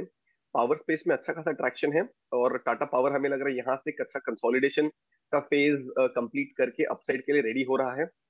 अगली सीरीज के लिए चाहें तभी भी इसको पॉजिटिव बायस के साथ ट्रेड करने के लिए कंसिडर कर सकते हैं। 440 450 के टारगेट्स रहेंगे, 422 स्टॉप लॉस रहेगा। रियल्टी स्पेस में से इंडिया बुल रियल एस्टेट, इस स्टॉक में हमने कल एक अच्छा खासा सर्ज देखा था, एक अच्छी रिकवरी थी। यहाँ पे जो है ये अपसाइड 148 151 के लेवल्स तक कंटिन्यू रह सकता है। 140 इसको अपना स्टॉप लॉस लेके चले। टाटा पावर और साथ ही इंडिया बुल रियल एस्टेट, ये दोनों ही काउंटर्स में बाई की राय आ रही है कुछ की तरफ से। पर चलिए अब 9 बज चुके हैं और आइए समझते हैं कि कौन से स्टॉक्स आज खबरों के दम पे फोकस में रहेंगे। और 9 बजे के नवरत्न शेयर्स लेकर आए हैं शरद, ओवर टू यू। जी बिल्कुल, सबसे पहला स्टॉक रहेगा आईएफएल फाइनेंस। यहाँ पे जो है पॉजिटिव न्यूज़ फ्लो आ रही है। जो स्पेशल ऑडिट है आरबीआई अब वो कंडक्ट करने वाली हैं, अब उसके जो गोल्ड लोन सैंक्शन है उसको लेके, और एक टाइप से कह सकते हैं एक पॉजिटिव नज़रिया देखने स्टॉक में मिल सकता है, क्योंकि अब वो रेगुलेटरी अथॉरिटीज़ के साथ कंप्लाई भी करने लगे हैं। पुरावंकरा हमारा दूसरा स्टॉक रहेगा। यहाँ पे मुंबई की इनकी रेसिडेंशियल प्रोजेक्ट वो डेवलप करने वाले हैं बांद्रा एरिया में, और याद रखिए इसका जो ग्रॉस डेवलपमेंट वैल्यू है वो 2000 करोड़ रुपए का है। तो ये एक बड़ा डील है अगर कंपनी की मार्केट कैप साइज के हिसाब से हम कंपेयर करें तो।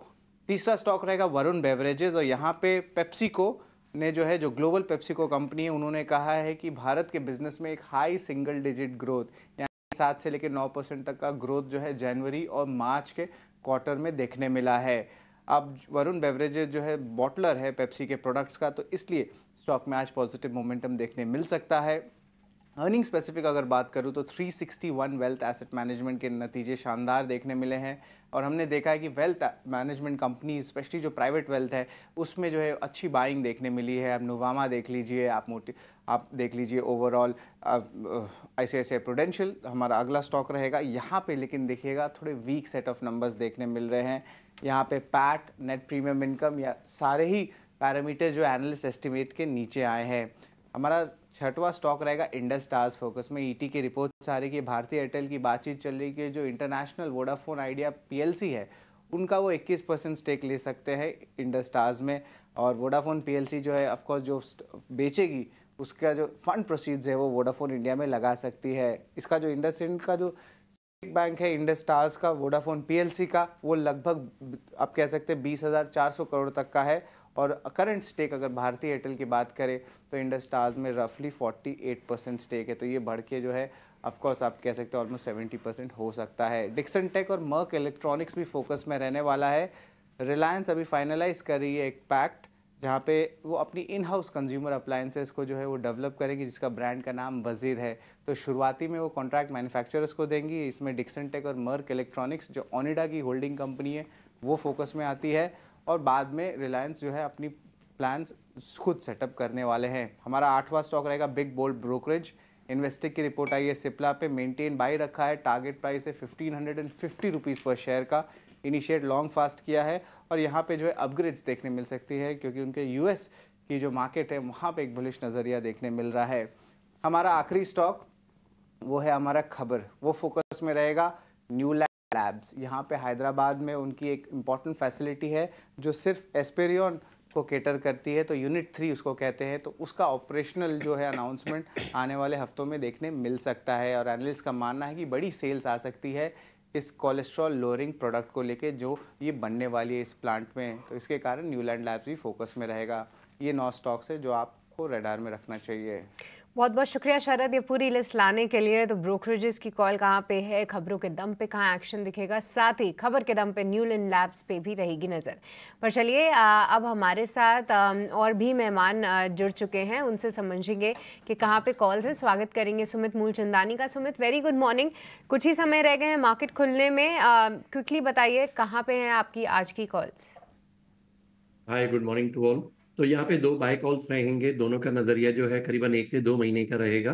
जो पहला स्टॉक है RVNL, देखिए काफी टाइम के बाद अपना एक रेंज ब्रेकआउट दिया है स्टॉक ने, और कह सकते हैं 2 महीने का रेंज था। तो कल के सेशन में काफी वॉल्यूम के साथ ही ब्रेकआउट आया है। तो यहाँ पे आप एक्यूमुलेट कीजिए स्टॉक को। कल का क्लोजिंग है 277, टारगेट रहेंगे 345 and 381 with the stop loss of 244। जो दूसरा स्टॉक है इजी ट्रिप प्लानर, देखिए स्टॉक ने अपना हाई बनाया था 54 का, अब लग रहा है कि ये यू बॉटम कैंडिडेट है और यहाँ पे आप एक्यूमुलेट कीजिए। 47 करंट मार्केट प्राइस है, स्टॉप लॉस मेंटेन कीजिए 4250 का, टारगेट 54 एंड 58। ठीक है, तो इजी ट्रिप प्लानर्स और साथ ही RVNL यहाँ पे आपको रखनी है नज़र पर। अब देखिए मार्केट्स थोड़े से सेटल होने का ट्राई कर रहे हैं। भारती एयरटेल यहाँ पे खबर के दम पे आज फिर से लगभग 1% की तेज़ी देखने को मिल सकती है। BPCL और टाटा स्टील जो हैं फिलहाल हरे निशान में शुरुआत की कोशिश कर रहे हैं, पर टाटा कंज्यूमर्स हम लगातार हाईलाइट कर रहे थे कि जो कंपनी के नतीजे हैं वो उम्मीद के मुताबिक नहीं रहे। ब्रोकरेजेस का भी भरोसा थोड़ा सा कम होते हुए नजर आया और निकुंज ने हाईलाइट किया कि वैल्यूएशन कंफर्ट इन स्तरों पे तो एटलीस्ट नहीं है। 5.5% का कट फिलहाल टाटा कंज्यूमर्स पे देख रहे हैं, देखना होगा कि कहाँ पे सेटल होते हैं। पर सोनी, अगर आप हमारे साथ हैं तो एक राय दीजिए आयशर मोटर्स पे, क्योंकि यहाँ पे UBS की पॉजिटिव रिपोर्ट आई है और उनका ये भी कहना है कि जो उनकी 450cc का सेगमेंट है वो एक री रेटिंग सेगमेंट ज़रूर हो सकता है आयशर मोटर्स के लिए। कुछ दिनों से स्टॉक में अच्छा मोमेंटम है, यहाँ पे कोई ट्रेड बनता है? जी सृष्टि जी, यहाँ पे आयशर मोटर्स में काफी स्ट्रॉन्ग ब्रेकआउट है, पॉजिटिव मोमेंटम है, कंटिन्यू रहेगा। 4600 4650 के एक टारगेट्स बनते हुए नजर आ रहे हैं और यहाँ पे हम सपोर्ट देख सकते हैं 4400 4440 के रेंज पे काफी स्ट्रॉन्ग सपोर्ट बनते जा रहा है। सो करंट लेवल पे या फिर कोई हल्की सी डिक्लाइन अगर आपको नजर आता है टुवर्ड्स 4480 आप वहां तक बाय कर सकते हैं। 4420 का स्टॉप लॉस मेंटेन कीजिए and 4650 target.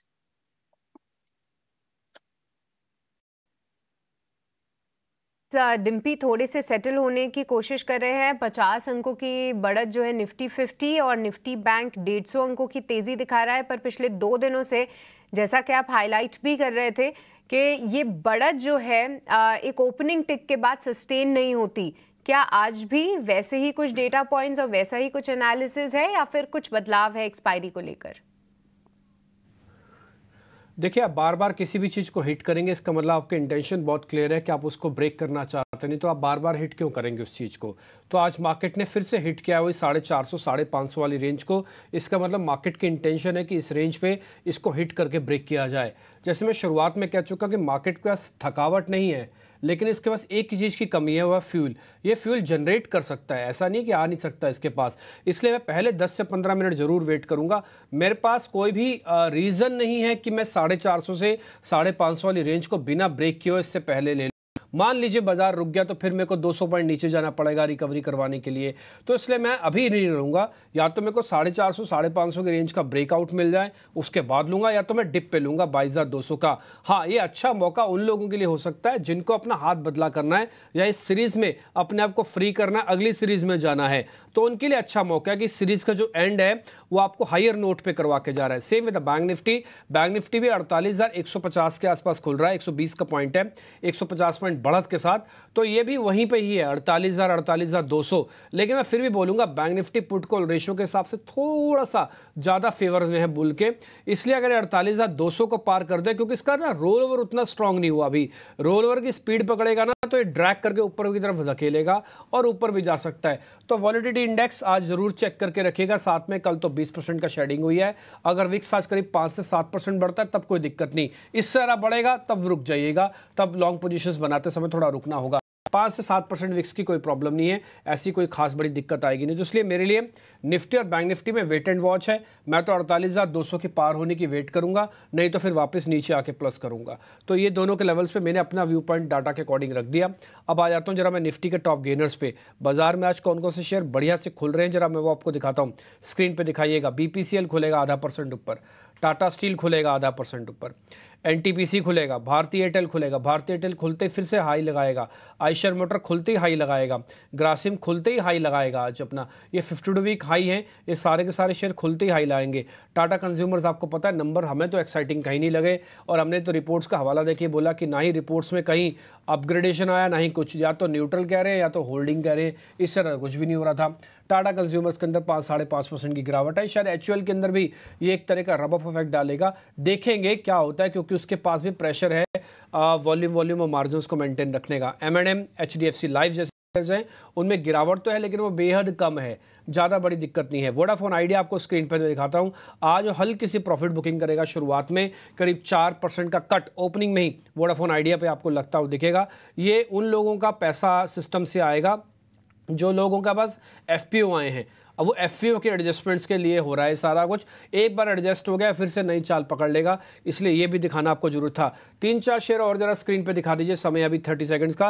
Reliance industries, HDFC bank, HUL, TCS, Infosys, इन 5 शेयरों को, वेटेज वाले शेयर्स को जरूर चेक किया कीजिएगा। आपको थोड़ा आइडिया लग जाएगा कि हाँ बाजार किन हैंड्स में है और वो स्ट्रॉन्ग हैंड्स में है कि नहीं है। तो अभी तक मैंने जितने भी शेयर स्क्रीन पे फायर कर रहे हैं प्रोड्यूसर साहब, उन सबको देखने के बाद ऐसा लग रहा है कि बाजार स्ट्रॉन्ग हैंड में तो है, लेकिन परसेंटेज में बहुत बड़े बड़े गेंस नहीं है, ना ही बहुत बड़े गैप हैं।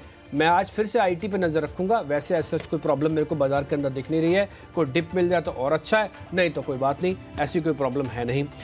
इस बीच कुछ IMD के बयान भी आ रहे हैं नीचे, खैर अभी मार्केट खुल रहा है इसलिए इसको चर्चा नहीं कर रहे, लेकिन ये गर्मी के बारे में, गर्मी थोड़ी बढ़ सकती है। हीट वेव का अलर्ट जारी कर दिया गया है IMD ने ठाणे, रायगढ़, मुंबई जैसी जगहों पर। बाजार खुला है और खुलते ही आप देखेंगे एडवांस डिक्लाइन भी आपको ठीक ही दिखेगा। 1400 शेयर है और 150 ही सिर्फ शेयर नीचे हैं, और 50 पॉइंट का पहला टिक निफ्टी के साथ है। 22,418 पे इस समय आपको निफ्टी दिख रहा है। मेरे को 450-550 की रेंज पार होती हुई चाहिए।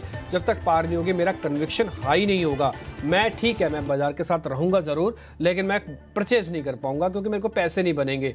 मैं सिर्फ हरे निशान देखने के लिए थोड़ी मार्केट में आ रहा हूं, मेरे को तो पैसे भी बनाने हैं ना। दूसरा पॉइंट 48,000 के आसपास देखो बैंक निफ्टी 118 पॉइंट है, ये खुला था यानी कि फ्रीज लेवल था 150 पॉइंट का, तो 150 पॉइंट से छोटा सा डिप है नीचे, लेकिन मैं फिर भी बैंक निफ्टी को अपनी वॉच लिस्ट में ज़्यादा एग्रेसिवली रखूंगा। थोड़ा तो सोनी ने भी हमको गाइड किया हुआ है और थोड़ा मेरा भी अपना मानना है कि PCR वगैरह कम है और बैंक निफ्टी का 2-3 शेयर्स भी चल गए तो ये काम बना देगा, जब निफ्टी के लिए ज़्यादा पावर लगानी पड़ती है। 1600 शेयर अभी भी आपको एडवांसेस के अंदर दिख रहे हैं। आ जाते हैं जरा फटाफट से कुछ शेयर्स पे। पहले जरा 500 के 500 बड़े वाले जो शेयर्स हैं वो दिखा दीजिए, जब तक मैं आपको फिर टॉप गेनर्स दिखाता हूँ। Reliance industries, HUL, TCS, Infosys, HDFC bank, ये तो बिना कहे प्रोड्यूसर साहब दिखाया करो ताकि ये पता लग पाए कि इन सभी शेयर्स के अंदर क्या हो रहा है। फिर मैं आता हूं जरा कुछ और शेयर्स पे जहां पर आज मार्केट का मोमेंटम बना है और वो शेयर्स आपके सामने रखता हूं। पहले दिखाइए जरा BPCL को, दिखाइए जरा NTPC को, टाटा स्टील को, एक्सिस बैंक को, इन सभी शेयर्स को जरा एक बार दिखा सकते हैं। कोल इंडिया को, भारतीय एयरटेल को, SBI को। आज बैंकिंग के 3-4 शेयर ना शुरुआत में अच्छे चल रहे हैं, तो इसलिए भी मेरा बैंक निफ्टी पे मेरे को नोटिस पॉइंट हो गया मेरा कि मेरे को उस पर ध्यान रखना है। दूसरा पॉइंट, आप जरा वीक शेयर्स भी दिखाइए स्क्रीन पर। टाटा कंज्यूमर्स, M&M दिखाइए, HDFC life, power grid. Producers आप स्पीड से फायर कीजिए, जो मैं शेयर्स आपसे बोल रहा हूँ इस सभी के सभी शेयर्स आपको स्क्रीन पर स्टार्टिंग में जरूर दिखने चाहिए। तो इन सब भी गिरावट है। मार्केट में सेंटिमेंट में कोई खास बड़ी दिक्कत नहीं आ रही है। आप देख रहे होगे 1600 के 16 शेयर एज इट इज खड़े हुए हैं। आप देख रहे होगे 250 ही शेयर सिर्फ डिक्लाइंस में है। आप देख रहे होगे ओपनिंग का लेवल जो 50 पॉइंट का आया था वहीं खड़े हुए हैं। आप ये भी देख रहे होगे कि बैंक निफ्टी के पास करीब जो 150 पॉइंट का गेन था वो अभी 120 पॉइंट का है। तो बाजार थोड़ा चेंज ऑफ हैंड्स कर रहा है, ये समय देगा अभी आपको और उसके बाद आपको बताएगा कि वीक हैंड्स में जा रहा है कि कमजोर हैंड्स में जा रहा है इंट्राडे बेसिस पर। और ध्यान रखा जाए आज बैंक निफ्टी की एक्सपायरी भी है। शुरुआत में HDFC बैंक, रिलायंस इंडस्ट्रीज, ये कुछ एक शेयर्स हैं जो मेरे को ज़्यादा अच्छे दिखे। मैं एक काम आपके लिए और कर देता हूँ, अंबानी ग्रुप के शेयर्स की मैं काफ़ी चर्चा करता हूँ, अडानी ग्रुप के शेयर्स भी आपको दिखाता हूँ। ज़्यादातर शेयर आपको हरे निशान में दिखेंगे। आप चाहें तो आज से ही बिरला ग्रुप के शेयर्स भी दिखाया कीजिएगा। एक नया ग्रुप ऐसा और पैदा हो रहा है जो मार्केट में ज़्यादातर शेयर्स री रेटिंग के कैंडिडेट में है। उसमें ABFRL फैशन है, ग्रासिम है, आप चाहें तो उसके अंदर सेंचुरी टेक्सटाइल, हिंडाल्को, ये सभी शेयर्स भी शुरुआत में दिखाना चाहें तो दिखा सकते हैं। कुल के मार्केट थोड़ा शांत आराम से काम करने का है और मेरे को नहीं लगता कोई एग्रेशन जल्दी होगी। मेरा अपनी कैलकुलेशन सिर्फ सुबह सुबह का ट्रेड देखने के बाद ये कह रही है कि बाजार आज इंडाइसिस के तौर पर कोई मेजर चेंजेस नहीं करने जा रहा। ये 450 550 के रेजिस्टेंस को मेंटेन रखेगा, 2200 200 250 वाले सपोर्ट को मेंटेन रखेगा। कुछ खास होने नहीं जा रहा है, मेरे को लग रहा है कि शायद रेंज में रहे। ये इंडिया विक्स आप अपनी स्क्रीन पर देख पा रहे हैं 2% है। ये 5 से 6% तक मेरे को कोई प्रॉब्लम नहीं है इंडिया विक्स से। ये जो कल 20% टूटा था सिर्फ उसका छोटा मोटा रिकवरी करेगा और ये तो मेरी बेसिक रिक्वायरमेंट है 11.5-12 का विक्स। तो खैर हीट मैप लेके आइए जरा जल्दी से स्क्रीन पर, फिर हम स्मॉल और मिड कैप के शेयर्स आपको सृष्टि बता देंगी। ओपनिंग के सौदे भी लेने हैं फिर हमको। हीट मैप स्क्रीन पे जल्दी से लेके आइएगा। स्मॉल कैप इंडेक्स नीचे टिकर टीम बता रही कि रिकॉर्ड स्तरों पर आ गया। ये मेरे लिए सिर्फ कन्विक्शन का काम करते हैं स्मॉल कैप और मिड कैप इंडेक्स। ये ट्रेडेबल, मैं इसमें ज़्यादा हम पोजीशंस वगैरह नहीं ले पाते, ना ही मार्केट के लोग लेते हैं, ये वॉल्यूम से पता लगता है। दूसरा आप अपनी स्क्रीन पे देख पा रहे हैं जिसका नंबर्स खराब आए थे, टाटा कंज्यूमर, वो 5% गैप के साथ तो खुला था बट उसमें भी रिकवरी आई है। और अपनी स्क्रीन पर अगर आप देख रहे हो तो आपको इक्का दुक्का बैंक जरूर दिखेगा। ये दिख गया, एक्सिस बैंक आपको दिखा होगा, कोल इंडिया है, टाटा मोटर्स, नेस्ले, तो कंबाइंड स्क्रीन आपको दिख रही है। मेरे को ऐसा लगता है कि आज थोड़ा बैंकिंग टिल्ट रहेगा ऊपर साइड में। 2-4 शेयर मेरे को चेक करने, वो अगर ठीक रहेंगे तो सब कुछ ठीक रहने के चांसेस ज़्यादा हैं। सृष्टि, आप मिड कैप और स्मॉल कैप के शेयर्स के बारे में जल्दी से बता दीजिए। जी हाँ, स्मॉल कैप इंडेक्स रिकॉर्ड ऊंचाई पे आता हुआ और इस तेजी में कई सारे काउंटर्स जो हैं पार्टिसिपेट कर रहे हैं। कुछ नतीजों के लिहाज से सबसे पहले फोकस करें 361 वैम, यहाँ पे लगभग 11% की तेजी हम देख रहे हैं। इसके अलावा GE पावर 5% का उछाल दिखा रहे हैं। कई सारे डिफेंस और शिप रिलेटेड काउंटर्स भी तेजी में है। गार्डन रीच शिप बिल्डर्स करीब 5.5% की तेजी, कोचिन शिपयार्ड में 5% की तेजी देख रहे हैं। कुछ हॉस्पिटल काउंटर्स जैसे कि मैक्स हेल्थ, यहाँ पे भी 3.5% का उछाल है।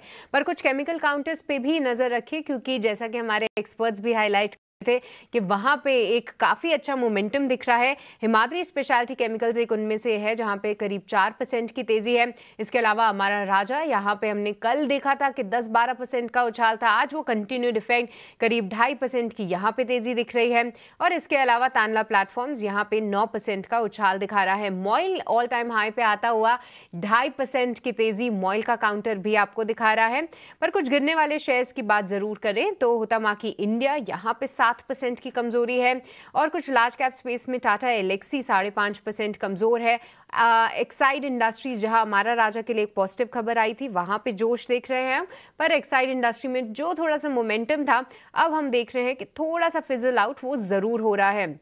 इसके अलावा कुछ चुनिंदा काउंटर्स और मैं हाईलाइट करूं तो स्पार्क यहाँ पे लोअर सर्किट खुलने का नाम नहीं ले रहा है, फिर से आज 5% की तेजी है। वारी टेक्नोलॉजीज 5% कमजोर है। साथ ही साथ रामको सिस्टम्स में भी करीब 4% की हम गिरावट देख रहे हैं। पर मोटा मोटी देखें तो ब्रॉडर मार्केट्स में स्ट्रेंथ भरपूर है और इंडेक्स रिकॉर्ड ऊंचाई पे आता हुआ। अभिषेक, बिल्कुल, स्मॉल कैप इंडेक्स भी रिकॉर्ड ऊंचाई पर ट्रेड कर रहा है और अगर आप एडवांस डिक्लाइन रेशियो को देखेंगे तो आपका कॉन्फिडेंस उतना नहीं शेक होगा। हालांकि आप निफ्टी को देखेंगे और निफ्टी बैंक को देखेंगे, कल एक रेंज में था, आज भी शुरुआत कुछ उसी तरह को ही है। कल शुरुआती सत्र में 22,400 को बचाने की कोशिश हो रही थी, हालांकि वो कामयाब नहीं हो पाई। आज फिर से वहीं पर एक तरह से कह सकते हैं लंगर डाल के निफ्टी खड़ा हुआ है। हर एक गिरने वाले शेयर के मुकाबले अगर आप NSE में देखेंगे तो तकरीबन 5 से ज़्यादा बढ़ने वाले शेयर हैं। 290 शेयर लाल निशान वाले हैं और उसके मुकाबले करीब करीब 1700 शेयर इस वक्त हरे निशान के साथ कारोबार करते हुए दिख रहे हैं। तो नतीजों का बिल्कुल असर दिख रहा है। जहां नतीजे अच्छे आए हैं वहां पर हम बढ़िया तेजी देख रहे हैं। जहां कमजोर आए हैं ICICI prudential, Tata consumer, MCX, ये आपको कमजोरी के साथ ट्रेड दिखेंगे। और जहां पर अच्छे आए हैं 361 वैम जैसा कि सृष्टि ने हाईलाइट किया और सैंड DLM, वहां पर बढ़िया तेजी के साथ कारोबार होता हुआ दिख रहा है। लेकिन जरा ये समझ लेते हैं कि इस शुरुआत में आपके लिए मौके कहां पर हैं। लेकर आएंगे ओपनिंग ट्रेड्स और आपके लिए जानेंगे बेहतरीन शेयर।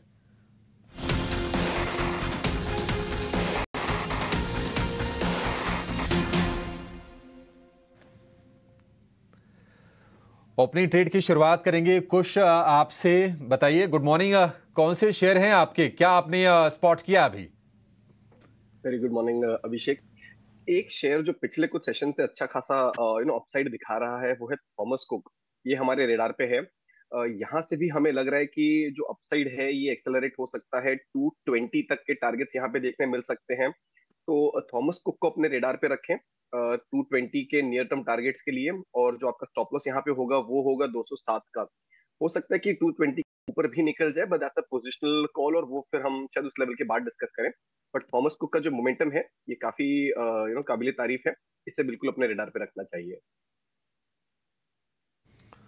ठीक है, थॉमस कुक 1.5% की तेजी है, 211.60 का भाव है। 220 के लिए आप इसको होल्ड कीजिए, खरीदिए। 207 रुपए का स्टॉप लॉस लगा के अब चलिए आप शेयर में। यह है कुछ की राय। सुमित जी, आपका शेयर कौन सा है सर? बताइए क्या खरीदना अभी? देखिए, ओपनिंग ट्रेड के हिसाब से पिडिलाइट का ओपनिंग काफी अच्छा दिया हुआ है, अपना एक रेंज ब्रेकआउट दिया है। जब आप लोअर टाइम फ्रेम पे चेक कर रहे हैं तो ओपन का जो आज का जो लो है वही मेरा स्टॉप लॉस रहेगा 2927। Current market price is 296566। हमें लग रहा है कि ये स्टॉक अपना पिछले हाई को भी टच कर सकता है। तो आज का और एक दो दिन का व्यू आप पकड़ के यहाँ पे खड़े रहिए। टारगेट रहेगा 3070 जो करीबन 100 पॉइंट है। दूसरा कैश स्टॉक है GSFC। देखिए यहाँ पे भी नजर बनाए रखें, लो कैंडिडेट है, अभी भी डेज हाई पे है। तो किसी को अगर अपना एडिशन करना है, व्यू रहेगा 1-2 महीने का, तो यहाँ पे आप एडिशन कीजिए। 225 का स्टॉप लॉस और टारगेट रहेगा 305 का। ठीक है, पिडिलाइट 3070 और GSFC 305 रुपए के टारगेट। थोड़ा सा आपको समय देना पड़ेगा।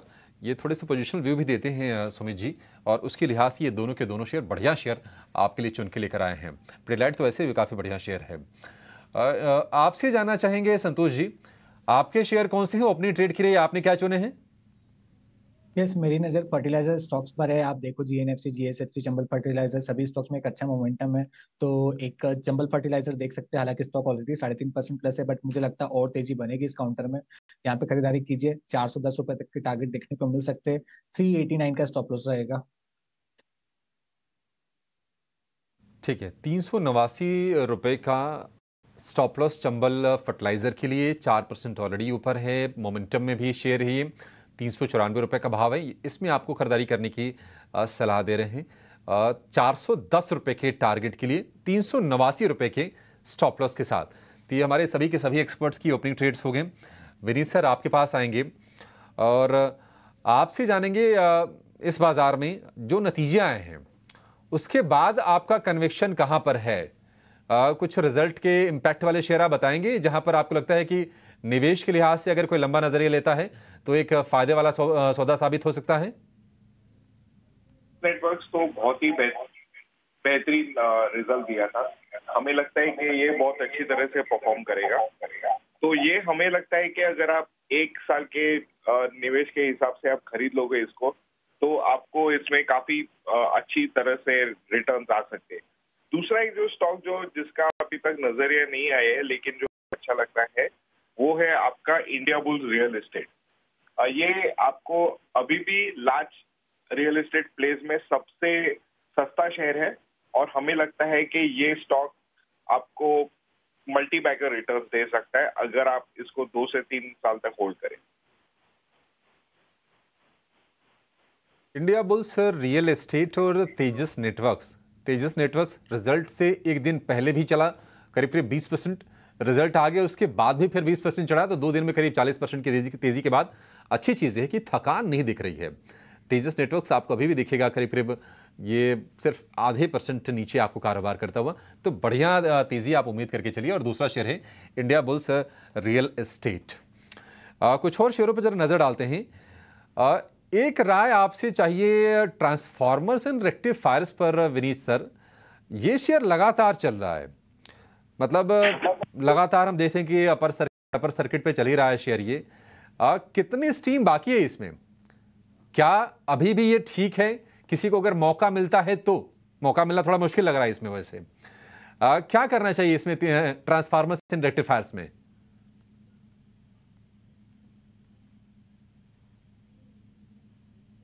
ठीक है, चलिए कुछ और शेयरों पर बातचीत करते हैं और आपके पास आएंगे संतोष जी। एक्साइड में हम देख रहे हैं कि 4% की आज नरमी है। एक्साइड ये बाय ऑन डिप्स वाला शेयर है, आपको लगता है, या फिर थोड़ी सी करेक्शन और आ जाए तो खरीदना चाहिए इसको? यस अभिषेक, एक्साइड की बात करें तो बहुत कम समय में एक हमने वर्टिकल राइज देखा है, तो रिस्क बनता है कि एक प्रॉफिट बुकिंग आ सकती है। डिप पे हम खरीदारी जरूर करेंगे, बट अभी जल्दबाजी नहीं करना चाहिए। मिले आपको 400 रुपए के आसपास तो बहुत ही अच्छा होगा, भी हालांकि 10% ऊपर है उस करंट लेवल से, लेकिन मेरे हिसाब से अभी थोड़ा सा वेट करना चाहिए। फ्रेश एंट्री के लिए 400 के आसपास मौके मिलते हैं तो खरीदना चाहिए।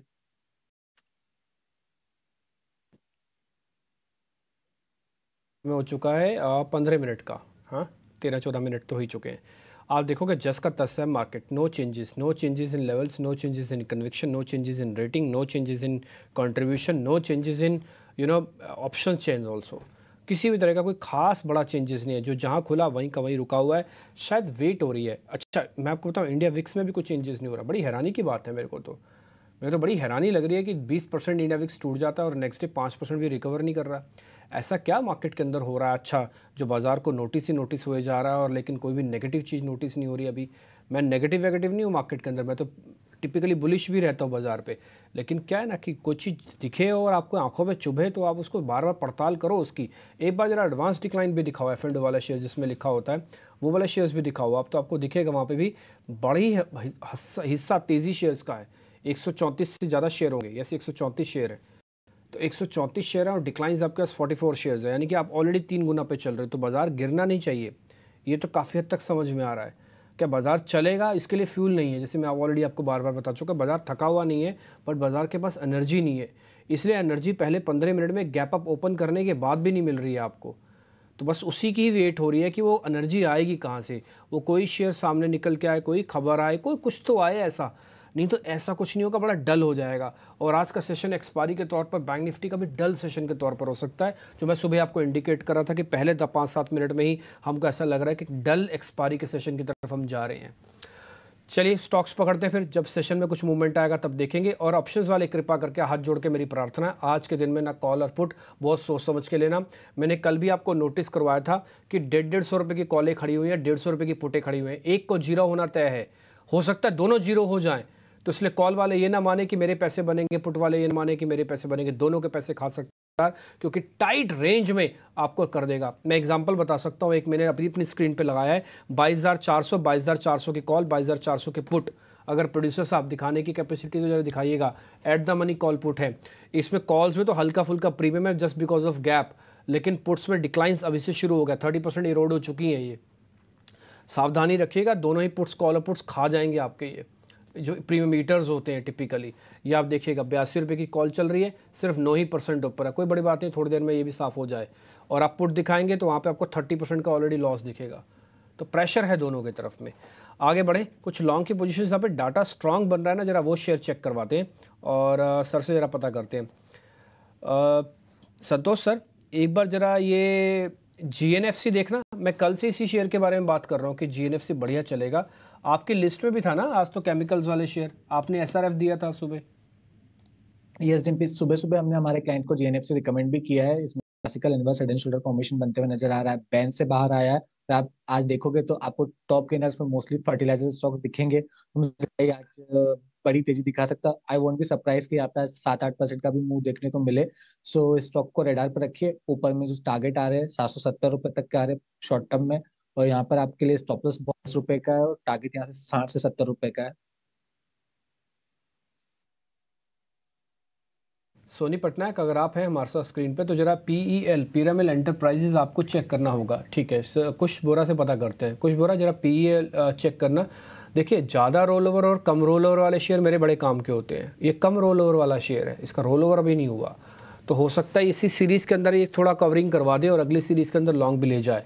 ये मैंने चार्ट आपकी स्क्रीन पर जरा ड्रॉ किए हुए हैं, डेली चार्ट है। अटेम्प्ट ले रहा है अपने रेजिस्टेंस को ब्रेक करने की, बट पार नहीं हो रहा, डेली पे ही नहीं पार हो रहा, वीकली आवली तो मैं बाद में, मंथली तो मैं बाद में चेक करूंगा। आपका कन्विक्शन कितना हाई है, फ्यूचर डाटा इस पर अच्छा बन रहा है, फ्यूचर वाली प्लेट भी दिखाना पिरामिड एंटरप्राइजेस की।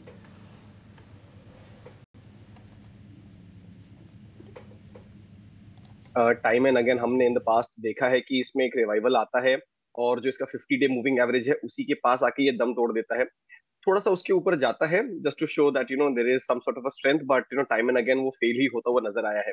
इस बार भी अगर हम देखें तो आज का जो भी हाई बना है वो भी 50 डे मूविंग एवरेज के पास ही है। हो सकता है कि थोड़ा सा उसके ऊपर चले जाए, परहैप्स 880 तक के लेवल्स तक जा सकता है। बट जब तक उसको कन्विंसिंगली क्रॉस करके उसके ऊपर मुझे एक या दो क्लोजिंग नहीं देता, तब तक मैं पोजिशनल बेसिस पे स्टॉक के लिए लॉन्ग पोजिशन करने की सलाह नहीं दूंगा। This is perhaps just some sort of monthly closing में जो डेरिवेटिव्स एक्टिविटी होती हैं रोल ओवर्स की, उसी के चलते शायद थोड़ा स्टॉक ऊपर है। अदरवाइज कोई बहुत ज्यादा कन्विक्शन फिलहाल स्टॉक पे नहीं बन रहा है। ठीक है, एक हमारे पुरानी ड्राइंग्स हमारे काम आ गई है, हमने एनएमडी आपके सामने डिस्कस किया होगा और वो एक ब्रेकआउट्स भी आपको दिखाएंगे। एक बार जरा मेरा चार्ट दिखाए, मैं उसके बाद ही डिलीट करूंगा। कई बार क्या होता है ना, पुराना चीज़ें देखते तो आपको लगता है कि देखिए वहाँ पे क्या चीज़ थी, क्या बढ़िया चीज़ मिली उसके बाद। हम क्योंकि रोज़ देख रहे हैं इसलिए हम उस पर गौर नहीं फरमा पाते, लेकिन जो टिपिकल इन्वेस्टर है उनको बड़ा मज़ा आता होगा इसको देखने के लिए। देखिए एक टाइम का रेजिस्टेंस 2 बार का, 3 बार का, चौथी बार का जब ये ब्रेकआउट हो तो कितना बड़ा मूवमेंट आया। और ये ब्रेकआउट कैंडिडेट हमने पुरानी ड्राइंग्स है, मैंने अभी बनाया कुछ नहीं है अभी भी। अब मैं इसको ज़रा डिलीट कर देता हूँ क्योंकि ऑलरेडी ये ब्रेकआउट हो ही चुका है सारा कुछ। अब हम नए लेवल्स पे ऑलरेडी आ चुके हैं। फिर से नई तैयारी कर रहे हैं कि नया मूवमेंट आ जाए। संतोष सर जरा पार हो जाएगा, जरा चेक करना। भी कौन सा स्टॉक बोला? NMDC sir, NMDC. Okay yes, आज मेटल स्टॉक्स में बहुत ही अच्छा मोमेंटम है। 2-3 दिन के कंसोलिडेशन के बाद आज मेटल स्टॉक्स सारे वापस मोमेंटम पकड़ रहे हैं। तो मेरा व्यू पूरी सीरीज के लिए फिर से मेटल स्टॉक्स के लिए बुलिश है। स्टॉक कंसोलिडेशन में एनएमडीसी की बात करें तो 246 247 के टारगेट है, उसके ऊपर निकलने के बाद इसमें बड़ी तेजी आएगी। मेरी नजर हालांकि स्पेशली वेदांता हिंडाल्को पर है, हिंडाल्को पे खास करके क्योंकि वो 2-3 साल के हाई को क्रॉस करने की तैयारी में है, तो उस पर नजर रखिएगा, वहां एक बड़ी तेजी बन सकती है। ठीक है, आज सुमित मूलचंदानी है। सुमित जी आपको पता है मैं कल आपको याद कर रहा था, मैंने टीवी पे बोला भी अगर आप टीवी को देख रहे हो तो एक बार आप हमको व्हाट्सअप कर दीजिएगा। इसका मतलब आप नहीं देख रहे थे तब। कहाँ पे थे आप सर? आप टीवी नहीं देख रहे थे और ईटीना स्वदेश नहीं देख रहे थे। कल मैंने आपका एक शेयर याद किया, कल वो 10% ऊपर था। आपको पता है वो कौन सा शेयर था? आपको पहले स्टॉप लॉस लगाओ, पहले वो भी बता दूं मैं, है ना। वो शेयर कल 10% ऊपर था, याद है आपको? जी बिल्कुल, आपका टीटीएमएल का बात हो रहा था।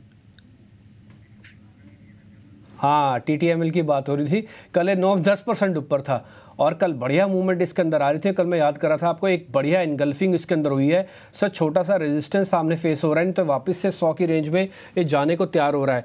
ये हमने बेस वगैरह पुराना बनाया हुआ है, खैर इसको तो अभी डिलीट करना पड़ेगा। आप जरा देख के बताइए सर क्या करें इसमें। देखिए यहाँ पे अगर चार्ट की बात करें तो ट्रिपल बॉटम फॉर्मेशन हुआ था 75 का और स्टॉक ने वहीं से ही एक बढ़िया सा पुल बैक दिया है। तो मैं वेट करूंगा कल के क्लोजिंग का जो वैल्यू था 85, वहां पे आज सस्टेन हो रहा है। देखिए अभी भी अपसाइड है, लेकिन मैं फर्स्ट आवर का वेट करूंगा। तो अगर यहाँ पे सस्टेन हो रहा है, बिल्कुल आप फ्रेश एडिशन कीजिए। अगर किसी को स्टॉप लॉस मेंटेन करना है 79 का स्टॉप लॉस मेंटेन कीजिए। अब अगर आप एक ट्रेंड लाइन बनाएंगे, जो पिछला हाई था दैट वाज अराउंड 110, तो कल का जो हाई है अगर यहाँ पे क्लोजिंग बेसिस पे दे रहा है तो फिर ये यू बॉटम कैंडिडेट बन रहा है। 109 1010 का पहला टारगेट आप यहाँ पे एक्सपेक्टेशन कर सकते हैं। ठीक है, तो आप ये कह रहे हैं कि आपको दिक्कत नहीं है, शेयर वापस से पुल बैक दे सकता है। देखिए कई बार शेयर को तकलीफ होती है, लेकिन इस तकलीफ एक जगह पर आकर रुक जानी चाहिए। अगर बढ़ेगी तो प्रॉब्लम बढ़ती जाएगी। टीटीएमएल के साथ यही हुआ, तकलीफ आई, रुक गई 75 पे, बहुत ही जल्दी रिकवरी हो रही है इसकी। 86 हो गया, मेरे को यकीन है इस पे अगर सब कुछ ठीक रहा तो ये 90 और 95 भी हो जाएगा, जल्दी हो जाएगा।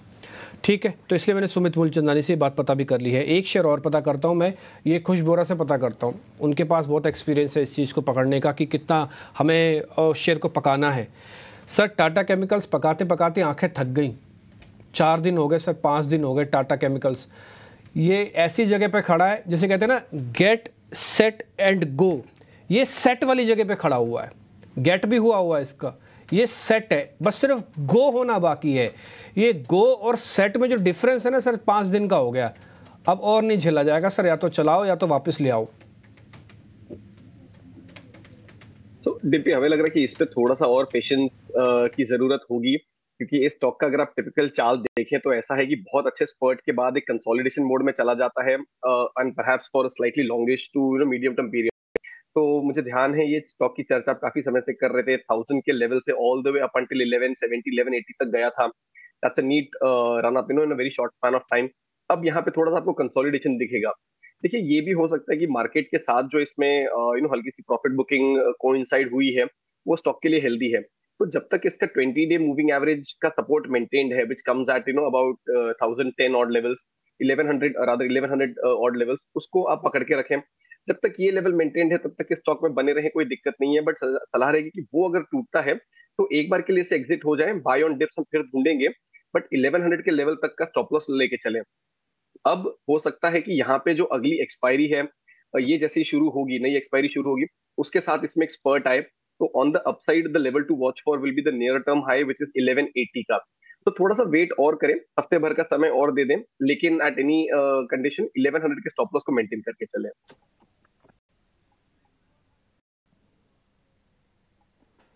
ठीक है, तो टाटा केमिकल्स यहाँ पे 1100 के स्टॉप लॉस को मेंटेन करके चलना है, ये राय आती हुई कुछ की तरफ से। पर इस बीच नज़र डालें कुछ एक फार्मा काउंटर्स में, वहाँ पे अच्छी बाइंग आ रही है। सिप्ला जैसे कि बिग बोल्ड ब्रोकरेज में हमने आपको बताया कि यहाँ पे इन्वेस्टिक की पॉजिटिव रिपोर्ट आई है। देखिए डे हाई पे आता हुआ काउंटर 2.5% की यहाँ पे तेजी है। साथ ही लुपिन खबर के दम पे यहाँ पे भी डे हाई पे ट्रेड हो रहा है। पर सन फार्मा कल यहाँ पे हमने 4% की गिरावट देखी थी। एक नोवामा का नोट आया था, नेगेटिव नोट की वजह से यहाँ पे 4% की गिरावट थी। आज थोड़ा सा सुस जरूर है। एक बार संतोष, सिप्ला जो कि डे हाई पे है उस पे राय दीजिए, और क्या सन फार्मा में थोड़ा सा रीबाउंड आ सकता है गिवन द फैक्ट कि सभी जो फार्मा काउंटर्स हैं वो आज रीबाउंड कर रहे हैं और तेजी दिखा रहे हैं? क्या राय है दोनों काउंटर्स पे? यस, मुझे लगता है कि आज दिन है जो फार्मा, केमिकल, फर्टिलाइजर, इन स्टॉक्स का ही, और फार्मा भी मुझे सिप्ला भी अच्छा लग रहा है। एक बॉटम आउट हो रहा है, बेस बना रहा है, यहाँ पे राउंडिंग बॉटम फॉर्मेशन बनते नजर आ रहा है। एक 1400 से 1420 तक का पुल बैक देखने को मिल सकता है। सन फार्मा की भी बात, थोड़ा सा यहाँ पे स्ट्रक्चर इतना लुक्रेटिव नहीं है, बट फिर भी एक रिबाउंड की उम्मीद की जा सकती है। यहाँ पर 1500 के ऊपर सस्टेन करना पड़ेगा। 1500 के कॉल राइटर थोड़ा सा एक्टिव है, 1500 के ऊपर सस्टेन कर गया तो मुझे लगता है कि फिर 1520 1540 तक की रिकवरी आ सकती है। जो मुझे सबसे स्ट्रॉन्गेस्ट काउंटर लग रहा है वो डिवीज लैब, मैंने मॉर्निंग में भी डिस्कस किया था। कल इसमें ऑप्शंस में आईवी बढ़ते नजर आई है, तो नॉर्मली वो इंडिकेट करता है कि स्टॉक एक्सपांशन के लिए रेडी है, और टेक्निकली भी वहाँ पर एक फ्लैग फॉर्मेशन का ब्रेकआउट है।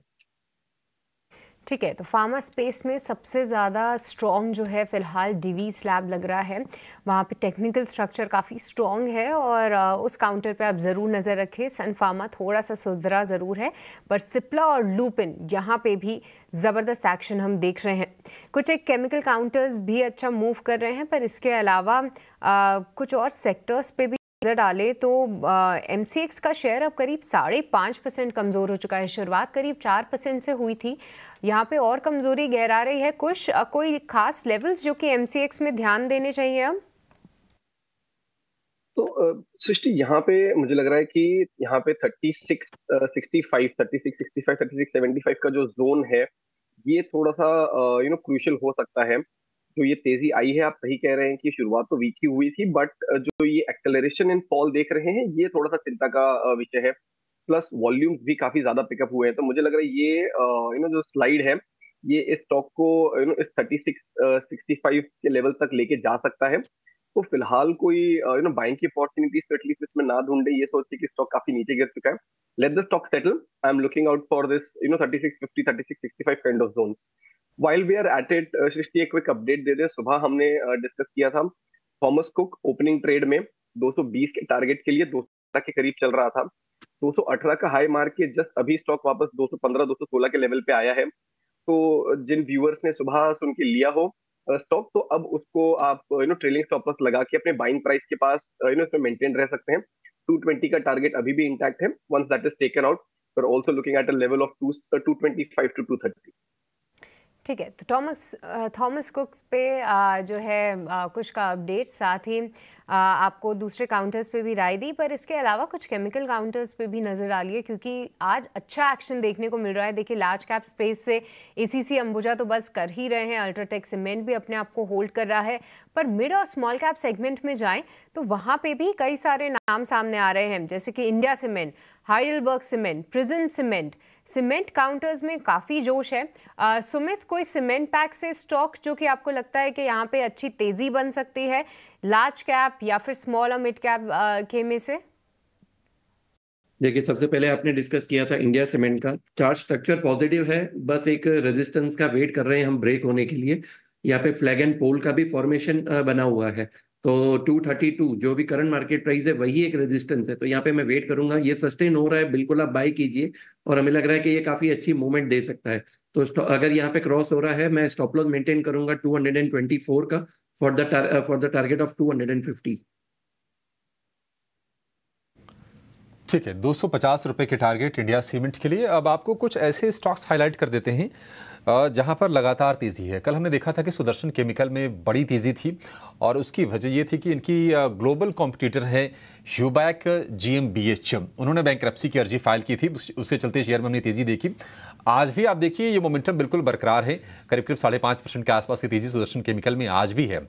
ये पिगमेंट बनाने वाली दुनिया की तीसरी सबसे बड़ी कंपनी है सुदर्शन केमिकल। दूसरे नंबर पे ह्यूबैक GmbH थी, उन्होंने बैंकरप्सी की अर्जी फाइल की है। एनसीसी कल भी हमने बड़ी तेजी देखी, एनसीसी के शेयर में आज भी हम ठीक ठाक तेजी बनते हुए देख रहे हैं, करीब 4-5% ऊपर ये शेयर है। 260 रुपए के आसपास के भाव एनसीसी में हो गए हैं।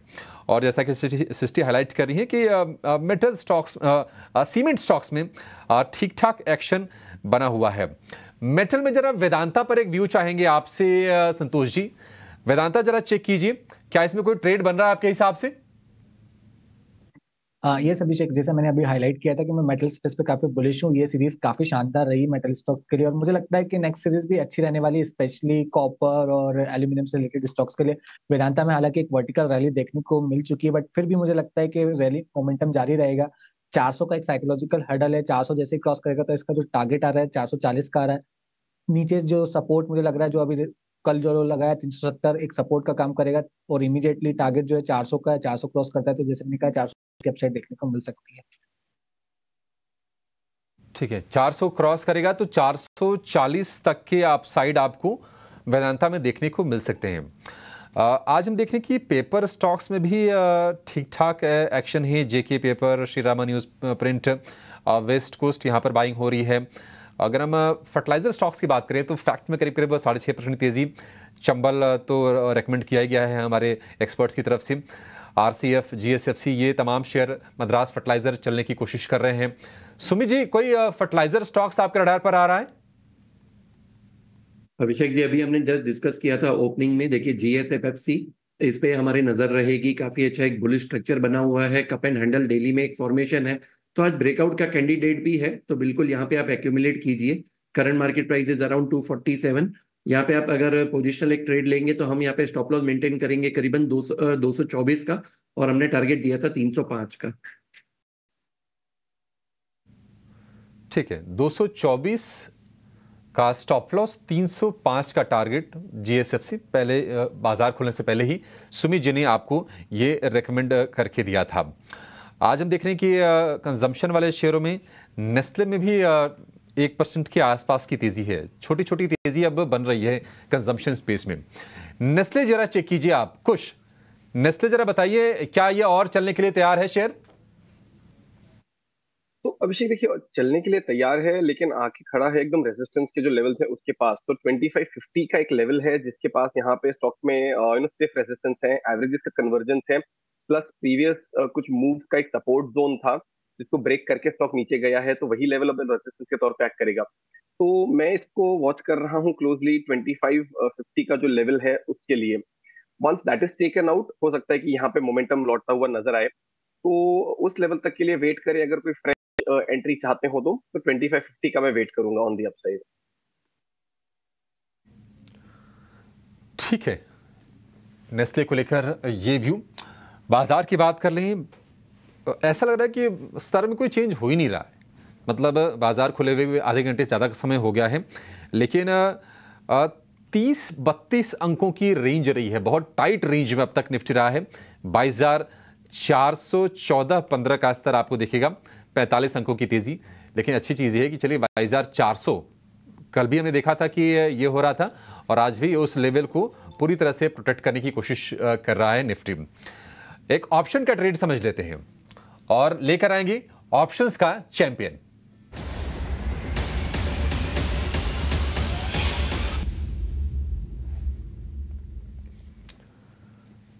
और ऑप्शंस का एक बेहतरीन सौदा आपको बताने के लिए फिनवर्सिफाई की ध्वनि पटेल हमारे साथ जुड़ गई। ध्वनि, गुड मॉर्निंग, बहुत शुक्रिया आपका समय देने के लिए। बताइए क्या ट्रेड करना है, कहाँ कन्विक्शन है आपका? Good morning. आज का हमारा ऑप्शन का ट्रेड यहाँ पे यूपीएल में बनता है। यूपीएल के अंदर अगर हम देख रहे हैं तो फ्रेश बाइंग एक्शन कंटिन्यू होता हुआ दिख रहा है। करंट लेवल से आपको यूपीएल का 500 रुपए का जो कॉल ऑप्शन है वो आपको खरीदना है। 19.5 से 20 रुपए तक का आपको कोई भी भाव मिलता है तो वहां पे आप खरीद सकते हैं। स्टॉप लॉस 15 का रहेगा और टारगेट यहाँ पे है वो 30 का रहेगा। 1:2 का यहाँ पे रिस्क रिवॉर्ड बैठता है तो आपका अधिकतम फायदा 13,000 का और नुकसान 6,500 का होगा। और एक मैं अपडेट भी देना चाहूंगी इसके साथ कि कल हमने इन्फोसिस की जो यहाँ पे पुट ऑप्शन बाय करी थी उसमें अभी हमें मोमेंटम नहीं देखने को मिला है। 24 रुपए का जो हमारा खरीद का भाव था वहीं पे अभी फिलहाल चल रहा है तो इसको फर्दर होल्ड करने की भी सलाह है। और यूपीएल का फ्रेश ट्रेड मैंने आपके सामने रखा है। वाह, बहुत सर। मैडम मैंने आपको कल यही बात बताई थी ध्वनि जी कि आप एक बार ना इन्फोसिस की कॉल को चेक। अब आप देखो, मैं चाहता हूं कि इन्फोसिस की पुट आपके चल जाए, अगर थोड़ा चलेगी तभी रिटेलर्स को अंदर आने का मौका भी मिलेगा। और यूपीएल ना, कल हम डिस्कस कर रहे थे क्लोजिंग के शो में, कल हमने राजेश पालविया से ये क्वेश्चन पूछा था, उनसे ये पूछा था कि ये मेरे को ये सीरीज़ का स्टॉक लगता है एंड ट्रस्ट में मेरे को ये सीरीज़ का स्टॉक लगता है। आपने तो मेरे को ऑप्शन दी हैं, हो सकता है पूरा ऑप्शन पूरे महीने के लिए भी कैरी करके जाऊँ और लेवल्स आपसे और भी पता करवाऊँ। तो यूपीएल का ऑप्शन एक बार मैम को वापस से दिखाइए। चार्ट हमने आपको स्क्रीन पे दिखा रखा, बढ़िया बेस बना हुआ है। 50 दिन के एवरेज पार, 200 दिन के एवरेज सामने खड़ी है, चला हुआ शेयर नहीं है, सेक्टर में चर्निंग है। और क्या चाहिए बॉस, बस थोड़ा सा पुश चाहिए, एक झटके में ये 20-25 रुपये चलते तो कोई बड़ी बात नहीं होगी। तो आप इस शेयर का फायदा उठाइएगा। ऑप्शंस का ट्रेड हमने आपके सामने रख दिया। एट द मनी की कॉल है, 500 की स्ट्राइक, 20 रुपये का रेंज है। स्टॉप लॉस आपको लगाना है 15 का, लक्ष्य आपका का है। ध्यान रखिएगा, स्टॉप लॉस को रिग्रेसली फॉलो कीजिएगा। शेयर ठीक तो है लेकिन चल नहीं रहा, ये बात भी उतनी ही सच है, तो इसलिए आपको थोड़ी पोजीशनिंग अपने हिसाब से करनी होगी। एक चीज़ मैं आपको और दिखा देता हूँ। कुछ कई बार क्या होता है ना, किसी शेयर के बारे में बोलते हैं ना तो उसको बुरा लग जाता है। टाटा केमिकल्स के बारे में मैंने जस्ट अभी आपसे पता किया, उसको बुरा लग गया। बुरा क्या लगा, 20 रुपये चल गया बेचारा। अब आप देखो टाटा केमिकल्स बकायदा डेज हाई पे, आज में 1160 हो जाएगा सर। 1160 आज में कर दो इसको, क्या दिक्कत है? तो डिम्पी देखिए, जिस तरह की चाल है होने को तो स्टॉक कहीं किसी भी लेवल पे जा सकता है, बट हमें लग रहा है कि थोड़ा सा प्रॉफिट बुकिंग हो सकता है स्टॉक में आपको आते हुए नजर आए।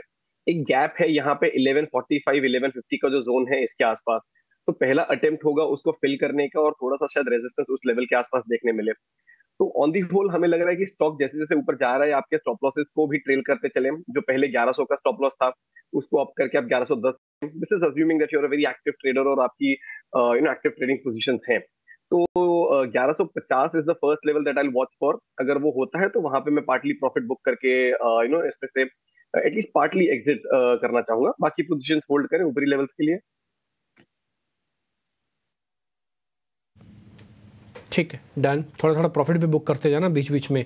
एक कॉल मेरे से एक्चुअली थोड़ी सी छूट सी भी गई है, वो 22,400 की कॉल थी। जैसे मैंने आपको शुरुआत में भी ये बात दिखाई थी कि या तो 22,400 की कॉल के पैसे बनेंगे या तो 22,400 के पुट वालों के पैसे बनेंगे, और अगर रेंज में रह गया तो दोनों के पैसे जाएंगे। तो आपको अपनी नज़र में ना इन दोनों कॉल्स को रखना है। धीरे धीरे करके कॉल्स के अंदर थोड़ा एकुमुलेशन हुआ है क्योंकि निफ्टी ऊपर आई। अभी भी मेरा कन्विक्शन उतना हाई नहीं है, लेकिन मेरे को ऐसा लगता है कि शायद एक झटका आपको 450-500 तक का बैंक निफ्टी दे दे। वो एग्जिट करवा रहा है और कुछ भी नहीं है, आपको बाय नहीं करवा रहा है, एग्जिट करवा रहा है। मेरा कन्विक्शन अभी भी हाई नहीं है। आप देखो बाजार खुलने के बाद घंटा हो चुका है, अभी भी इसके बाद 450 की रेंज तक नहीं आई है। पार तो बहुत दूर की बात है, रेंज आई ही नहीं है अभी तक। तो वेट एंड वॉच कर रहे हैं। ऑप्शंस मैंने अपनी स्क्रीन पे लगा रखी है, वो जैसे जैसे मौका मिलेगा मैं आपको बताऊंगा। उम्मीद तो करता हूं चल जाएगी। सोनी पटनायक ने सुबह आपको बैंक निफ्टी के बारे में कहा था कि चलेगा। हमारा अपना मानना है 48,200 तक आएगा, 150 तक हम आ चुके हैं। मेरे लिए एग्जिट का एरिया है ये। मैंने सुबह भी आपको अपने नोट में ये बात बताई थी। मैं फ्री हो जाऊंगा 48,200 तक, फिर देखेंगे क्या होता है। आगे बढ़े, कुछ एक और शेयर चेक करें। सुमित मुलचंदानी से करवाते कैश के शेयर जड़े बढ़िया बढ़िया वाले चेक। मैक्स हेल्थ केयर लेके आइए जरा, max health care. Sumit ji जरा मैक्स हेल्थ केयर चेक करना। देखिए जिम्पी जी, काफी अच्छा एक बेस बनाया है। 50 डे मूविंग एवरेज को 2 बार इसने टेस्ट किया है और यहाँ पे आज कैंडिडेट भी है, लेकिन आज मैं क्लोजिंग का वेट करूंगा। तो यहाँ पे अगर मुझे ये क्लोजिंग दे रहा है 805 के ऊपर, तो बिल्कुल ये एक फ्रेश कैंडिडेट बनेगा, क्योंकि पिछला सेम लेवल्स पे था। तो just near to the resistance, yes, अगर 805 के ऊपर क्लोजिंग दे रहा है तो फिर यहाँ पे स्टॉप लॉस मेंटेन कीजिए 770 का, और टारगेट रहेगा मेरा करीबन 880 का यहाँ पे। बढ़िया है, कोई बात नहीं। कुछ दूसरे शेयर हम आपसे और जरा चेक करवा लेते हैं जहां पर आज मार्केट का शुरुआत में मोमेंटम आया है। मेरे पास ना रहता है अपनी शीट, सब अपने अपने हिसाब से देखते हैं मार्केट को। मेरे पास भी इस तरह से कुछ शीट्स रहती हैं। कुछ शेयर मेरे को GNFC मिल रहा है, बस ऑलरेडी मैं इसके बारे में पता भी कर चुका हूँ। मेरे को लग रहा है शेयर थोड़ा चल भी जाएगा। अंबुजा सीमेंट, लोढ़ा, एक लोढ़ा दिखाना, लोढ़ा रियल एस्टेट की कंपनी है लोढ़ा, ये दिखाना, मैक्रोटेक के नाम से आपको मिलेगा, लोढ़ा डेवलपर्स। संतोष सर एक बार जरा ये चेक करना। यस, आज रियल एस्टेट में थोड़ा मोमेंटम था और हालांकि रेजिस्टेंस के पास है, यहाँ पे इसको 1280 के आसपास एक रेजिस्टेंस है, व्यू बुलिश है, लेकिन उसको क्रॉस करेगा मोमेंटम पकड़ेगा, अदरवाइज थोड़े टाइम थोड़ा सा साइडवेज हो सकता है। तो जिसके पास पोजिशनल है तो वो होल्ड रखिए। ट्रेडिंग के व्यू से देखना है तो 1280 के ऊपर ट्रेड कीजिएगा। ये जो लोढ़ा का चार्ट हमने आपके लिए ड्रॉ किया है ना, आप जरा इसको देख लीजिएगा। सर आपको क्यों बता रहे हैं कि 1250 1260 वाली रेंज एक्चुअली में 1 2 3 4 टाइम का रेजिस्टेंस है। एक बार मेरा वाला चार्ट लेके आइए, स्क्रीन पर आपको दिख जाएगा। एक बार का, 2 बार का, 3 बार का, 4 बार का रेजिस्टेंस है। आइदर ब्रेक आइदर मेक, या तो ब्रेक करके नीचे आएगा या तो मेक करके ऊपर चला जाएगा। क्लोजली वॉच करना इस शेयर को, इसलिए हमने आपके स्क्रीन पर बकायदा वो रीजनिंग के साथ कि क्यों है। हाथ कंगन को आरसी के सामने दिखा रहे हैं ना बॉस, इस सर और क्या चाहिए आपके सामने, तो बोल रहे हैं। यूपीएल आपके सामने चार्ट दिखाया, क्या बढ़िया से तैयार हो रहा है। टाटा केमिकल्स आपके सामने कंसोलिडेशन दिखाया, लोढ़ा का रेजिस्टेंस दिखा रहे हैं। तो सभी शेयर्स का अपना अपना फ़ायदा उठाइएगा। सृष्टि ओके, तो कई सारे रियल्टी काउंटर्स में भी अच्छा एक्शन देखने को मिल रहा है, पर एक काउंटर है जिसमें सुबह ओपनिंग टिक के बाद ही जबरदस्त बाइंग देखने को मिल रही है, वो है एजिस लॉजिस्टिक्स। एक बार कुछ इसका चार्ट चेक दीजिए, क्योंकि कई समय से हम देख रहे हैं इस काउंटर में तेजी है, लगातार एक अप ट्रेंड में है। आज 11% की तेजी, कैसा वॉल्यूम बिल्डअप हो रहा है और यहाँ पे भरोसा कितना किया जाए इस तेजी पे? क्या यहाँ पे अभी भी कोई फ्रेश लॉन्ग्स के मौके हैं? बहुत ही शानदार मूव है and this is coming at the back of an already up trend that the stock was into. तो अगर देखें तो एक अच्छा खासा अप ट्रेंड चल ही रहा था स्टॉक में। आज का जो वॉल्यूम है सुबह के 1 घंटे के ट्रेड के लिए बहुत ही शानदार, बहुत ही स्ट्रॉन्ग वॉल्यूम्स हैं। तो मेरे हिसाब से ये मोमेंटम जो है ये कंटिन्यू रह सकता है। अगर कोई फ्रेश एंट्री चाहें तभी भी ले सकते हैं। एलोकेशन थोड़ा सा कम रखें बिकॉज ऑलरेडी एक रनअप है, बट जो मोमेंटम पकड़ा है स्टॉक ने और जिस तरह के वॉल्यूम्स हम देख रहे हैं ऑन दी अपसाइड, सजेस्ट कर रहे हैं कि यहाँ पे और ऊपरी लेवल स्टॉक को देखने मिल सकते हैं। तो कम वॉल्यूम के साथ अगर आप ट्रेड करना चाहें इसमें तो एंट्री ले सकते हैं। 580 के करीब स्टॉप लॉस होगा। पहला टारगेट आपके यहाँ पे 615 और दूसरा टारगेट 630 का है। तो मेरे हिसाब से ये मोमेंटम कंटिन्यू रह सकता है। जैसा मैंने बताया स्टॉक ऑलरेडी एक अप ट्रेंड में था और आज सुबह हमने एक वॉल्यूम बैक ब्रेकआउट देखा है। तो 630 तक के इवेंचुअल टारगेट्स के लिए मुझे लग रहा है यहाँ पे एक्जिस्टिंग पोजीशन वाले तो बने ही रहे, बट जो नई पोजीशन चाहते हो वो भी एंटर कर सकते हैं। ठीक है, नई पोजीशंस जो चाहते हैं वो भी फिलहाल एंट्री कर सकते हैं। एजिस लॉजिस्टिक्स काफ़ी स्ट्रॉन्ग है टेक्निकल फ्रंट पे, और कुछ समय पहले ही हम कुछ केमिकल काउंटर्स हाईलाइट कर रहे थे और जिन जिन के नाम लिए थे, Heidelberg cement, prism cement, India cements, उन सभी में जितनी तेज़ी थी वो और बिल्डअप होती हुई नजर आई है। तो सीमेंट पैक पे आप ज़रूर ध्यान रखिए। इसके अलावा केमिकल्स एंड फर्टिलाइजर स्पेस भी क्लियरली बजिंग है। इसमें चंबल फर्टिलाइजर्स, RCF देख लीजिए आप, इसके अलावा GNFC, ये सभी काउंटर्स में ज़बरदस्त जोश है। पर चंबल फर्टिलाइजर्स का चार्ट कैसा दिख रहा है आपको संतोष? क्या यहाँ पे कुछ मौके हैं? यस, मेरा ओपन चंबल फर्टिलाइजर ही था और मुझे लग रहा है कि इसमें और मोमेंट इमीडिएट टारगेट आ रहा है। इसमें आ रहा है 400 रुपये का, 400 से 410 का मैंने टारगेट दिया था। तो मुझे लग रहा है तेजी जारी रहेगी। अगर 410 के ऊपर टिकता है तो फिर और शायद मोमेंटम बनेगा। तो आज फर्टिलाइजर स्टॉक्स का दिन है, तो इनको रेडार पे रखिए। और ना मैंने जैसा कहा कि ये सीरीज स्पेशली केमिकल और फर्टिलाइजर की हो सकती है, क्योंकि केमिकल स्पेस काफी लंबे समय से एक पेन से गुजर रहा था। कुछ साइंस दिख रहे हैं यहाँ पे एक रिवाइवल की, और यहाँ इस बार अर्निंग्स में शायद थोड़ा बहुत पॉजिटिव सरप्राइज आ सकता है। तो चंबल फर्टिलाइजर्स यहाँ पे सुबह की कॉल जो थी वो संतोष की इसी पे थी, और अभी भी एक पॉजिटिव नज़रिया है पूरी सीरीज़ के लिए। वो कह रहे हैं कि इस स्पेस में आप ज़रूर ध्यान रखिए। जाइडस लाइफ के कुछ फ्लैशेस जो हैं आपकी स्क्रीन पे चल रहे हैं, जहाँ पे इनकी एक यूनिट को US FDA से 10 आपत्तियां जारी हुई हैं और आप देखिए स्टॉक में लगभग 3% की गिरावट एकाएक आते हुए दिखी है। कुछ एक बार कुछ लेवल्स इस पे हाईलाइट करेंगे जाइडस लाइफ में कैसे ध्यान में रखें, क्योंकि कल ही एक पॉजिटिव न्यूज़ आई थी लुपिन और सिप्ला की, तो उसको लेकर ये स्टॉक में तेज चाल तो थी, ऑलमोस्ट डे हाई पे क्लोज हुआ था, पर अभी एक शार्प फॉल के बाद कौन से लेवल्स ध्यान में रखने हैं? तो यहाँ पे ऑन द डाउन साइड 910 से 915 का जो एक जोन है, यहाँ पे मुझे लग रहा है कि हो सकता है स्टॉक एक सपोर्ट लेने का अटेम्प्ट करे। अगेन इट कुड बी कि थोड़ी देर के लिए यहाँ पे रेस्ट करे before it sort of continues its fall further lower to let's say 880 kind of levels.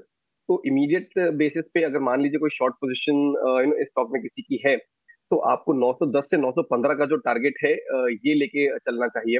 अब ऑन दी अपसाइड यहाँ पे जो इसका 50 डे मूविंग एवरेज है जिसको इसने आज ब्रेक किया है 945 के करीब, वो आपके लिए as a stop loss act करना चाहिए, दिस इज अज्यूमिंग ट्रेडर्स जिनके पास शॉर्ट पोजीशन है। तो ऑन द डाउन साइड यहाँ पे 910 और अगर वो ब्रेक होता है तो 880 के लेवल्स को अपने रेडार पे रखें। 910 और 880 ये दो लेवल्स आप जाइडस लाइफ में आप नजर रख के चलिए। संतोष जी, आप जरा कैस्ट्रॉल चेक कीजिए, पिछले कुछ सत्र से ये शेयर रेंज में था, बहुत ही टाइट रेंज में था। आज हम देख रहे हैं थोड़ी सी हरकत इसमें बढ़ी है। कैस्ट्रॉल आपको लगता है कि ये फिर से तेजी दिखाने के लिए तैयार हो रहा है शेयर?